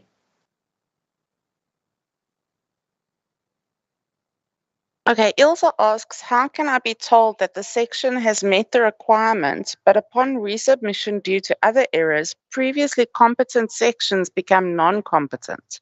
How is this possible? It's difficult to answer. We have to see what the evidence was before and what was provided after. I can't possibly give you an answer for that. It would be unfair to the assessor and the moderator. I need to see exactly what you mean in order to be able to answer that question. If you have such concerns, please, you have to contact Pharmacy Council and relay your concerns, and we will try and assist you wherever we can. As assessors and moderators, we're also human. We are allowed to make mistakes. So just bear that in mind as well. And we're always happy to assist. So please, sorry, Natalie, I can't possibly answer that question without evidence. 100%. Tino Tender asks, in terms of comments from the moderators, are we able to be in contact with them to better understand what they are asking from us? Yes, absolutely. So you could contact Pharmacy Council, and Stephanie and I and any of the assessors are available for a consult, obviously within the time frame that the assessor and the moderator is available, to discuss whatever concerns you may have, within reason, of course. So you just need to contact council, council contacts us, and we arrange a time that is suitable for everybody. So the answer is yes, you can. Okay, do the assessors change? Unfortunately, yes. We've had a consistent batch, but maybe Tabang, you can answer this question. You know, that's the nature of working. You get people who leave. But Tabang, do you want to take this one?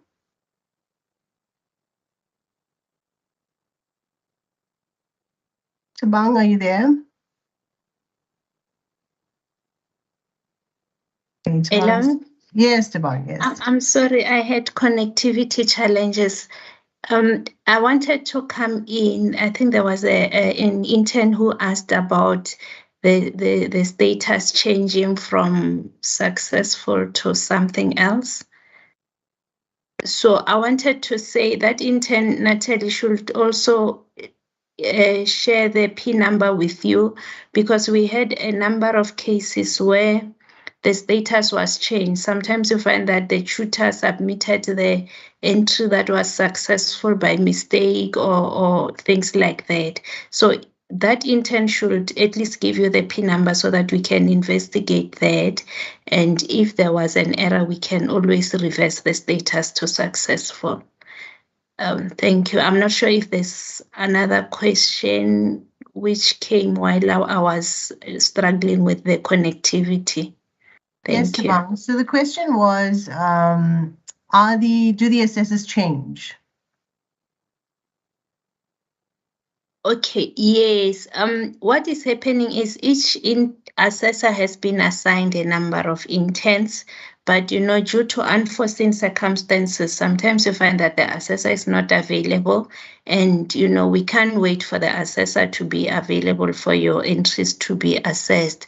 So what we usually do when the assessor is not there, we will reassign the interns to the assessors who are available, just not to delay the results. And that is the arrangement that is there in the office at the moment.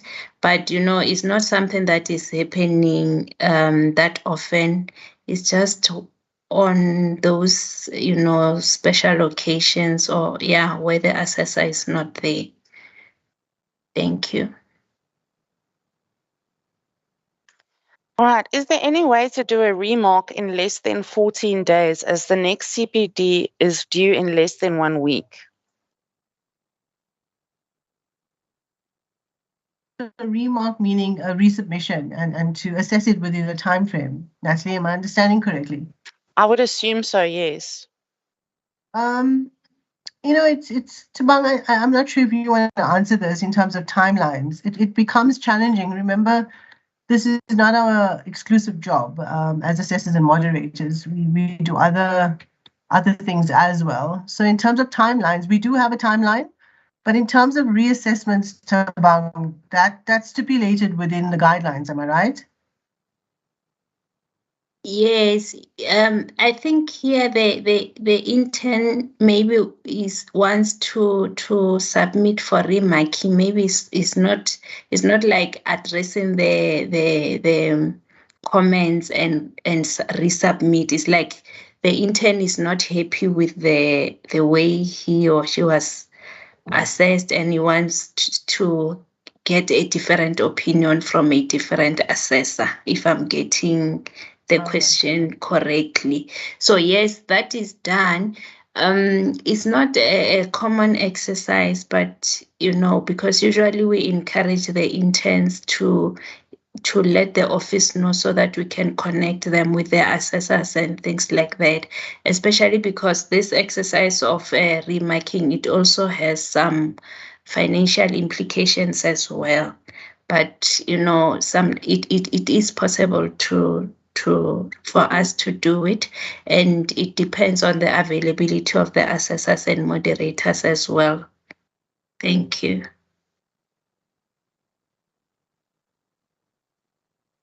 Okay, the next question. Hello, I am proven not competent for CPD 4.6. The feedback I receive is the following. Evidence and implementation do not prove BS 4.6b. Please compare to policy. I have no idea what to change. Will you kindly advise me on this, because BS 4.6b is apply an SOP.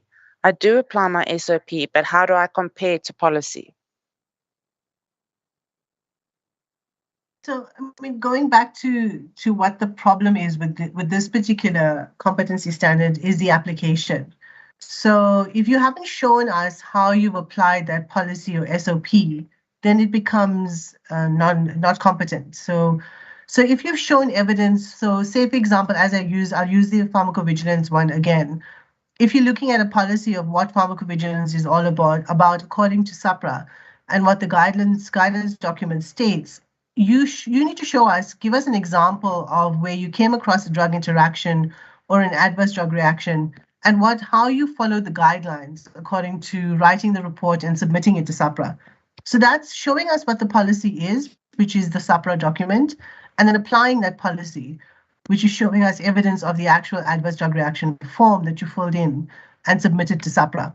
And also you can provide evidence of the actual case of the adverse drug reaction, be it a picture of maybe a rash or whatever the case may be. So that's how you would apply that particular policy. So I'm not sure if I'm answering your question, but in this one, the biggest issue of non-competence is application of policy and SOP. Steph, do you want to add something there? No, I agree with you, Vance. I think if the intern is concerned that their entry meets the requirements for the behavioral statements, they need to reach out to council to get in contact with their assessor to get more guidance. Thank you. For registers while doing health promotion, are we supposed to block out names and signatures? If so, how will we use registers as evidence if everything is blocked out?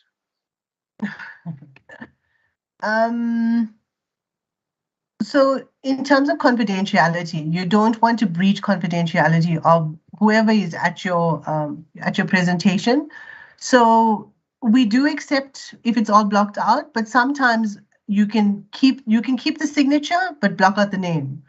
So you can't identify a person by their signature, but you can identify by name. So ideally, what we would accept is blocking out the name but leaving the signature. Steph, do you want to add anything there? Have you seen anything different?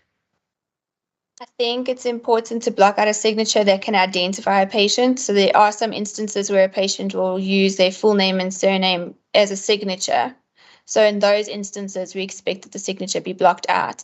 It's also important that I think the validity of an attendance register for prove competency. I mean, an attendance register works really well when you are using it to train other healthcare professionals because you don't have to block out those identifiers. But when you are using it as a resource to prove competency for providing public health promotion or, for your patients, there's other mechanisms you can use or other different kinds of evidence that you can use to prove that those sort of interactions occurred without having to use an attendance register, which would then need to be blocked out. Thank you, Steph. Valid points. Thank you. Okay, on the new feedback I received for my CPD, I see the old comments that were previously made by my marker, which I did rectify, and the blocks do show requirement met. So now do I only focus on the latest comments that were made by the marker on the report? Yes, that's correct. So in order to be deemed competent, focus on the comments that have been made by the assessor or moderator to ensure that you become competent. Because that, be it, wherever it is it implementation or evaluation that you didn't get correct? So focus on that area. in order to show competence, and obviously answer the comments. Direct your responses based on the comments provided by the assessor or the moderator. Okay, Tabang. Okay, sorry, yeah, go ahead. Okay, Tabang, there's a question or a statement here. My CPD results were released on the 18th of August when they were supposed to be released on the 8th, and my domain 3.5 was only released today. Now I have only until the 6th of September to submit. How is this fair, or am I going to be given another chance to submit before writing in October? Okay, okay, there are deadlines, and I acknowledge that, you know, some interns were somehow disadvantaged because of some of the glitches that we experienced in the office. So maybe, Natalie, that are you having the PIN number? Did the intern indicate the PIN number? No, I will give them my email address. Yes, because I have to investigate that first before I can respond to the intern. Okay. Okay, thank you.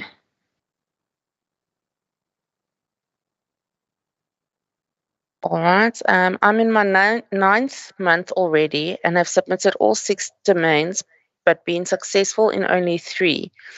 Can there be a waiver to be able to write the exam, as I have written my practice exam, but I keep getting resubmissions, and it's devastating really because I always follow through with the feedback. Tabang? Okay, and unfortunately, the intern has to meet the CPD requirements, meaning if they are in their 6th month, the 9th month, they must be successful in all the 6 CPD entries. And in this case, if the intern has been attempted or has attempted the remaining 3 CPD entries more than twice, they can also contact us from the office so that we can arrange a contact session with the assessors just for guidance. I think that can help the intern. Thank you. Okay, I'm a bit challenged with 4.2. The reply in the report stated that I need to provide multiple scripts for each BS. Can you give me an idea of how many scripts per BS, as I feel pressured for time, especially with new submission date coming up next week? My second question is, how do I prove application of the Code of Conduct?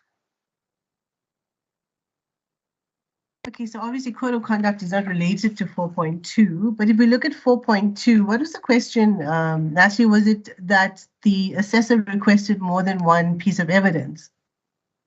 Yes, it looks like the assessor requested more than one script per behavioral statement. Okay, so the reason that was, if you look at the competency standard, it's financial management, and it says submitting patient prescription claims to health funders to ensure optimum use of patient benefits. So it's not just a single script, it's multiple scripts in order to show to a medical scheme how you ensured that whatever you're submitting to that particular medical aid, you are ensuring that your patient's benefiting and saving money, basically. So you, for example, you would want to show what their formulary is for that medical aid, and what generic item that you used. And you'd have to do that for a series of scripts. You can't just show one. You have to show them even maybe multiple health funders as well. So providing evidence of what the current formulary is for that particular medical aid, and what are the subsequent scripts that you submitted for your patient to that medical aid. So that's the reason why it was requested that you submit multiple scripts.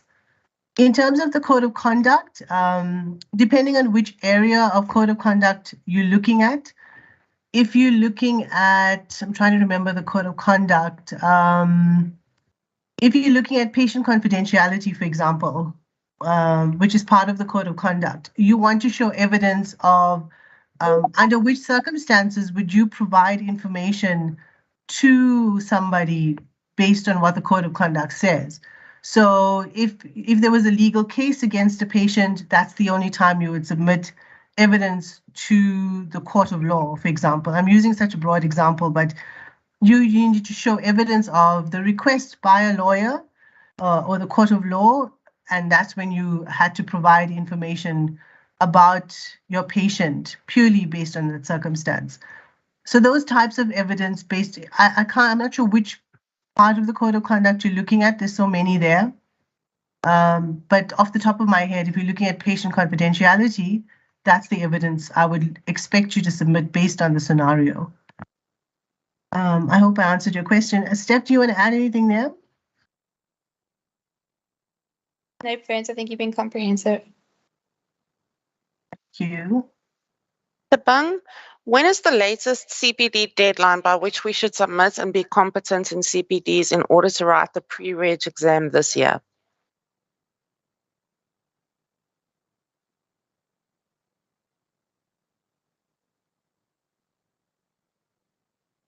Tabang, are you with us? I'm sorry, I forgot to unmute. I'm saying the last deadline is on the 7th of September. I think we revised the deadlines and interns were informed via e-note if they can just look at it. So the last submission is on the 7th, and then the results will be released just before the exam. I'll just check the date. I think it's the 23rd, but let me verify. The results will be released, and then that will still allow them to book for the coming October examinations. Okay, and then linked to that, if the September CPD submissions are not yet competent, will the interns only be able to write in March again next year? That's true. That's true, because between October and March, we won't have any other exam. Okay, does GPP legislation fall under ethical? Yes, it does. So if you're looking at what the requirements are, I'm trying to think of an example, because they're very much intertwined. So if you look at ethical rules, if you look at code of conduct, and if you look at the GPP, they're all linked together and they speak to each other.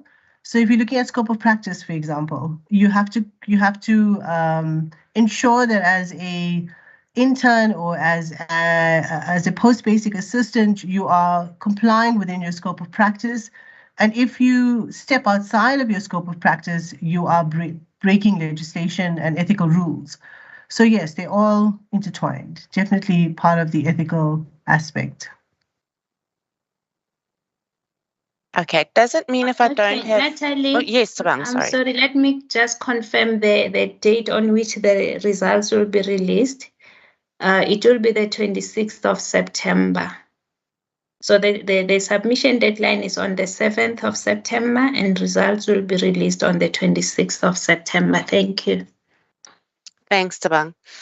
Does it mean if I don't have professional indemnity, but I have covered 75% of the CS, I still won't be competent with CPD 4.6? Just putting out 4.6, that's not right. No, it's 5.3. Yes, professional indemnity is 5.3. Just trying to get to it. See how many there are here. Parents can jump in. Yeah, please go ahead.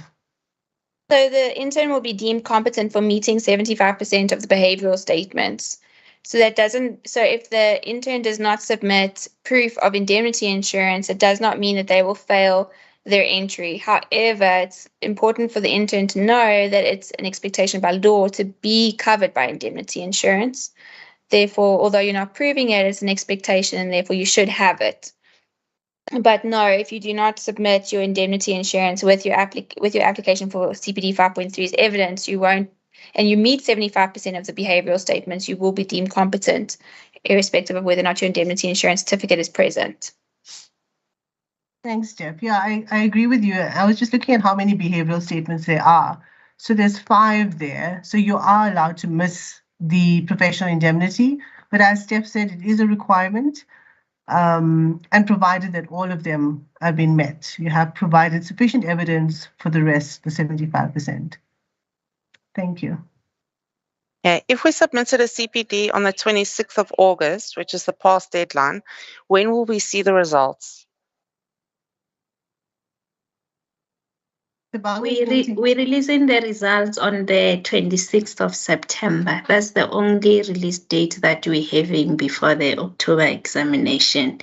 And the deadline for the 26th of August, that was the previous deadline, which was changed when we added the second deadline before the exams. So the 26th was changed to the 17th of August, and then we added another deadline for the 7th of September 2022. Thank you. Hi, I would like to know what successful and submitted for compliance mean. I'm unsure if my entries that state that are successful or if I should still resubmit. Okay, successful. Let me take it, Veni. Successful, it means you have met what is required. And usually when you open it on the register system, it will say submitted for compliance. So that is the status that you will see when your CPD is waiting for us to release the results. But once the results are released, then it will, when you open it, it will also say successful. So that is the terminology that we're using. So submitted for compliance, it just means you need to open it and see what is the status. So when it's only submitted for compliance, that is not enough. Just open that particular entry and then you will get whether you are successful or not yet successful. Thank you. How should we approach domain 1.4 about pharmacoeconomics? Let's take this one, just get into it.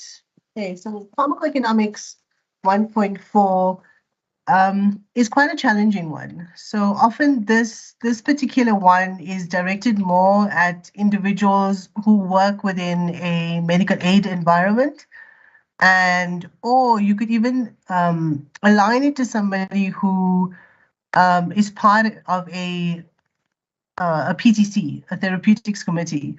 So if you look at the behavioral statements, it says monitoring and encouraging adherence to formularies and guidelines.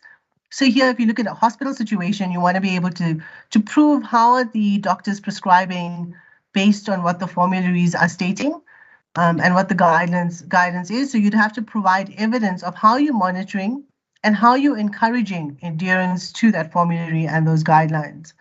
The next one says applying developed interventions to ensure cost-effective use of medicines. Because the public sector is tender-based, but you still can apply that because depending on where you're sitting. If you're sitting at SAPRA, for example, or DOH, sorry, sometimes you do have opportunities to work with people at the Department of Health where tendering processes come into play and you show evidence of how the best, most cost-effective medicine was used based on evidence from research and the latest clinical data that is coming out. And obviously pricing comes into play. Participating in collecting pharmaceutical data to determine if pharmaceutical use is in accordance with the burden of disease. So here you want to apply what you are delivering in terms of your pharmaceutical data based on whether the environment is where you're working at has a common burden of disease of TB, for example, or HIV. So you want to show how you are collecting evidence. It's almost like you're doing research on what data or what is happening in that clinic or in that site that you're working at to determine if the pharmaceutical use or whatever medicine that you're using is based on or according to the burden of disease. Is there rational prescribing of that medicine for that particular disease? Is there overprescribing based on the guidelines and the current literature? So it's quite an in-depth competency standard. It's very academic. You have to show and provide evidence of research, of latest formularies and guidelines. You could compare guidelines, international and local. You could look at government in the private sector and compare with government in the public sector. So there's lots of things you could do with pharmacoeconomics. So it's quite an intense competency standard. I would suggest that this is a challenging one and not to go close to it. But if you are brave enough, we would gladly, Stephanie and I would gladly be happy to mark it. I hope I was able to help you. Steph, do you want to add to that one? I think you answered it beautifully, Burns. No, I would just suggest don't do it. Please don't do it. Thanks. Thanks, Steph. Okay, I held a campaign at my hospital on non-pharmacological management and prevention of hypertension. Most of the people did comment on how the presentation was helpful, but their feedback was oral. Must I then redo the campaign and ask the audience to give written feedback? I work in a hospital and the patients I see usually do not come back. You know, it is all about proving competence, and for us to show to deem you as being competent, we need that piece of evidence where an attendance register is critical, and showing what they've learned is very important. So even if you don't have to have the same audience, you can do the exercise again with a different audience, but show evidence of how what they've understood, and provide feedback to your assessor or your moderator that is requesting it. So yes, you'd have to do it again. Steph, do you want to add to that? Nope. Okay, Tabang, we've got quite a few questions here asking how can they get in touch with their assessor. I just want to confirm with you that the intern needs to contact the Office of Counsel through the contact center, via email, through our website, even on social media, and we will then refer them to your department, Tabang, and you will put them in touch with the assessor. Is that correct?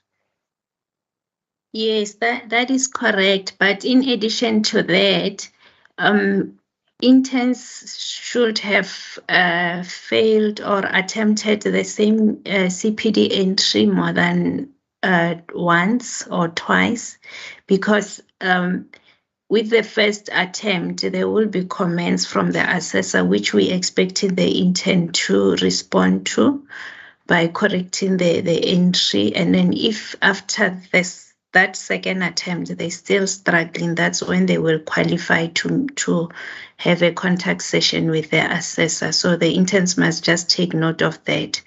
With the first attempt, unfortunately, we can't connect you with the assessor. Thank you.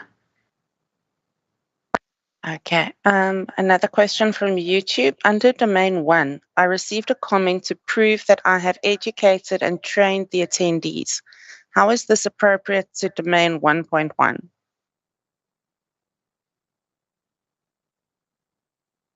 So if I'm understanding correctly, proving that they've educated the attendees. Is that the question, Natalie? Yes, that's correct. So if you look at Domain 1.1, it says promotion of health and wellness. How are you going to prove to us that you have promoted health and wellness? In order to show that you've promoted it, you have to provide evidence of the feedback that the participants have shown, that they've understood that they need to test more often in terms of their glucose, or they have to measure their blood pressure, or if a headache happens, it could potentially be their blood pressure is rising. So those kind of things. We want feedback to say, whatever you've delivered hasn't gone in vain, that actually what you've delivered has benefited your patients and there's genuine outcomes from that. So yes, you definitely need to show that. I hope I've answered your question. I'm not sure if I have. Thanks, Natalie. Does Domain 2.5, therapeutic drug monitoring, relate to querying dosages and durations of medications with doctors?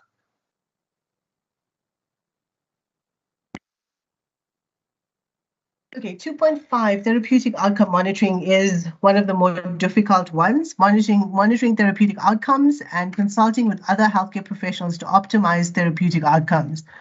So the reason why this is challenging, firstly, you have to be in a hospital setting in order to fulfill this competency standard. And monitoring therapeutic outcomes, you have to actually go on ward rounds to be able to access patient information in files and to be able to see whether a particular drug is being monitored based on its effectiveness for that patient. So if you look at carbamazepine, for example, we know that carbamazepine can be dangerous if it's not used appropriately. It has a very narrow therapeutic index. So you want to be able to monitor patients who are taking, even phenytoin, for example. So show us evidence of how you're monitoring therapeutic outcomes. Antibiotic stewardship also applies here. In terms of antibiotics, is it being effectively used? Are we seeing changes in terms of the white blood count cells in patients in ICU who are on antibiotics? Show us evidence of all of these things that are happening from the beginning of the patient starting that antibiotic to where we're seeing improvement on the patient.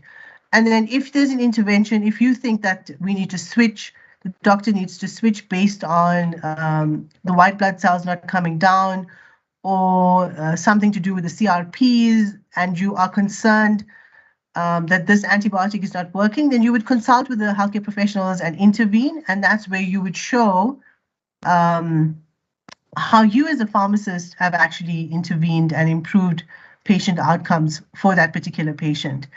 And this is quite a challenging one. It's similar to the pharmacoeconomics one. I wouldn't recommend it personally, but I have seen interns attempt it and failed at it because they haven't provided sufficient evidence to show how they've monitored therapeutic outcomes. Steph, do you want to add anything there?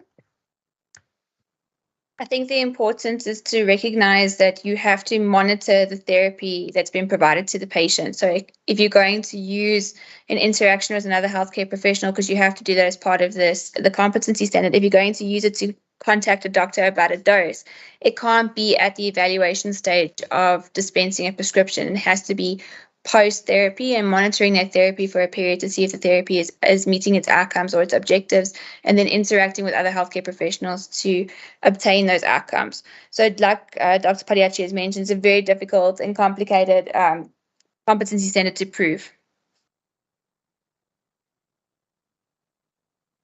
All right, I submitted my domain 4.6 CPD, applying SOPs and policies, but it was unsuccessful. When I read the report written by my assessor, it talks about the behavioral statements related to domain 5.3, so I'm confused what these behavioral statements have to do with domain 4.6. Oh, another one, Natalie, where I think, we can't comment unless we see what the actual CPD was all about and where the comments came from. Yes. So it's difficult. I would suggest that the intern contacts counsel, please. Okay. When should the penalty fee for resubmission of CPDs be paid? Tabang? Okay. Yes, interns are expected to pay the penalty fee after submitting or on the 10th submission. We usually don't reject their submissions as they come in, but that is recorded as part of their account.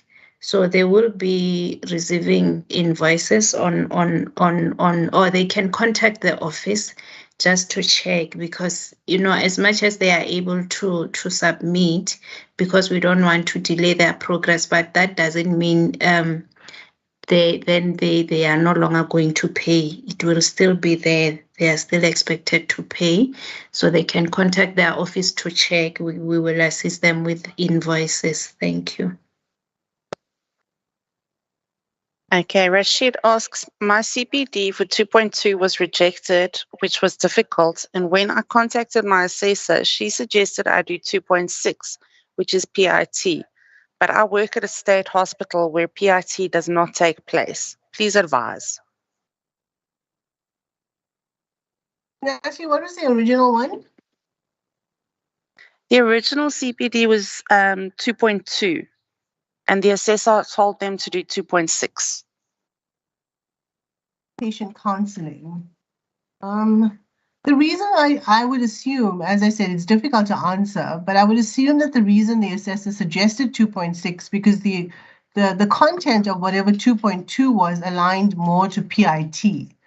And that could be the reason why they suggested 2.6. So again, it's difficult to answer because we don't have evidence of what the actual competency entails and what the intern has written. But I would, yeah, from my experience, I would think that's the reason why 2.6 was suggested from 2.2. But if you're working in a hospital setting, as you've mentioned, that it's not possible to do that. We have seen sometimes interns have gone into a pharmacy to be able to do this within a retail pharmacy, but I wouldn't recommend that. Rather do something that's within the environment that you are being supervised in. Steph, do you want to add anything there? No, I agree with you, Vance. Okay, my CPDs have always been returned due to reflection and evaluation. I don't know how to write them anymore because I tried almost all ways. Please enlighten me how to write them. Gosh, this is difficult, Natalie. We covered it now, Vance, when we went through the presentation. I think it's important to remember what needs to be put in each of those sections. Make sure you've answered those expectations for each of those sections. So for your reflection, you need to make sure that you have a trigger scenario. You need to have a learning need that is relevant to the competency standard, the skills required to apply that competency standard in a variety of different scenarios and not related to your trigger scenario. And then you have to have an expectation of how you're going to apply that skill afterwards in your practice. And then your evaluation is the same. You have 4 questions that you have to answer, which is, why was it important to do the CPD? What have you learned from this? What skills have you developed? Then how have you applied those skills since, and provided a detailed example of how you've applied that skill. That scenario that you provide in your evaluation can't be the same as your implementation. So it has to be shown as something that you've applied after you've done the CPD. And then lastly, what do you still need to learn that is relevant to the current competency standard or the skill set that you have to apply in the future for this competency standard. So provided you meet the expectations of those 2 cycles in terms of answering those questions, you should be deemed competent in those phases. Okay, if the person started their internship on the 5th... Sorry, I just want to say that's where the table comes in. You know, the linking or looking at the table and writing is very important. So understanding, you know, in terms of the way we assess and moderate is based on that table. If you fulfill all of those requirements in that table, then you are sure to be competent. Thanks, Natalie. All right. If the person started their internship on the 15th of February, do we count February as the first month, or do we start counting from March?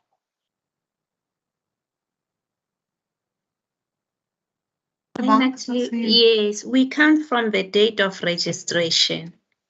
So February, it won't be a complete month because the intern would have started mid-February. So the intern will complete a full month in mid-March, but we start counting from the date of registration. Thank you.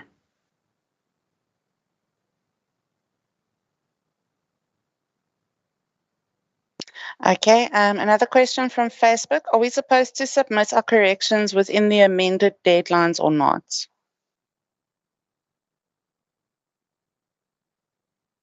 Okay, we can't dictate when the intern should submit the corrections because, you know, it depends on whether they are ready or not.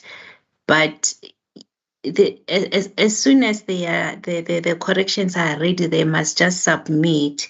The date on which they submit is the one that will inform when the results will be released. So if they're submitting after the submission deadline of the 7th of September, it means the results will be released with the next deadline, and it will be the 25th of November. Therefore, that intern won't be able to sit for the October exam. Thank you. Okay. Does every page of evidence need to be signed physically by the tutor, or does the verification of the entry serve as signing? So in terms of the more recent submissions, you don't need to put in a date or a signature of the intern and the tutor. The mere fact that the tutor submits is proof enough in terms of verification. So yes, you don't need to have a stamp on each piece of evidence. Okay, Stephanie, there's a question for you. What ways can we use to prove that an interaction occurred with the patient without a register? Most of them are not comfortable with taking pictures. I think it's just in relation to CPD 1.1, it must be. I think so. I don't think photographs also are not valuable pieces of evidence. I think use your tutor as much as possible. So I often tell students that if you find that you can't prove something, you can't prove a competency standard either through a photograph or a document or a specific interaction, then I would suggest using an affidavit from your tutor to say that they witnessed this interaction. This is what happened on this day. This is who they presented it to. This was the crowd that was there, etc., and have it signed by your tutor. I think that is a valuable piece of evidence to support that the interaction occurred without necessarily having the photographs to support it. All right. Under Domain 1, Competency Standard 3, am I allowed to contribute to a healthcare team by preparing and dispensing a radioactive medicinal product? Natalie, which one was this? Which competency standard was it? CS3. And which one specifically? Was it? It says under D1 CS3. So is it not under Competency Standard 1, Behavioral Statement 3? I'm not sure. I think it's 1.3 Professional and Health Advocacy, where it says yes, participating as a pharmacist within a healthcare team. Yeah. And the question is radiopharmaceuticals? Is that the question? Sorry. Yeah, am I allowed to am I allowed to contribute to a healthcare team by preparing and dispensing a radioactive medicinal product? No, not really. That's more dispensing. So in order to show how you're participating as a pharmacist within a healthcare team, you have to show how you as a pharmacist intern has contributed to the patient outcome. So you may suggest, like I said before, how you noticed the dosage was too high, or the dosage was too low, or it was the incorrect drug for that condition, or the based on the micro results, in terms of sensitivity, and Stephanie will talk more about that. It's not effective. That antibiotic is not effective. So those kind of things where you would, as an intern, contribute to improving the patient outcomes together with the help of a healthcare team. So you could, for example, speak to a physiotherapist and you could discuss how a certain medication would improve both patient outcomes and help the physiotherapists do their job better.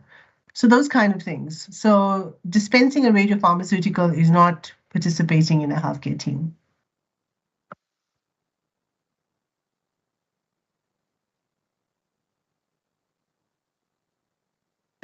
Okay, we have no more questions this evening. If any interns or tutors have any other questions they would like answered, they're welcome to contact us, customercare@sapc.za.org, or give us a call on our contact number tomorrow. Or you can follow us on social media. We are on Facebook, YouTube, Twitter, Instagram, and LinkedIn @official SAPC. Tabang, would you like to close for us? Yes, thank you so much, Natalie. Let me take this opportunity to thank you all for attending this session. We really appreciate you making time to be enlightened so that you can be able to succeed with your CPDs, especially because this is one of the minimum requirements for you to be registered as pharmacist. And we also, appreciate the assessors and moderator who came and avail themselves to take you through all these things. Remember, the office is not really knowing where you're struggling, since we are not doing the assessment, but they are the ones. So Natalie, Neraveni and Stephanie, thank you so much for making time to assist the interns. We hope whatever you shared will help them to succeed, especially during this last deadlines just before the coming October examination. And lastly, I want to thank the team from Communications and Media. They're always there to assist us with these sessions, and we really appreciate all their contributions. And yeah, those are my few words, and I just want to wish you all a good night. Thank you.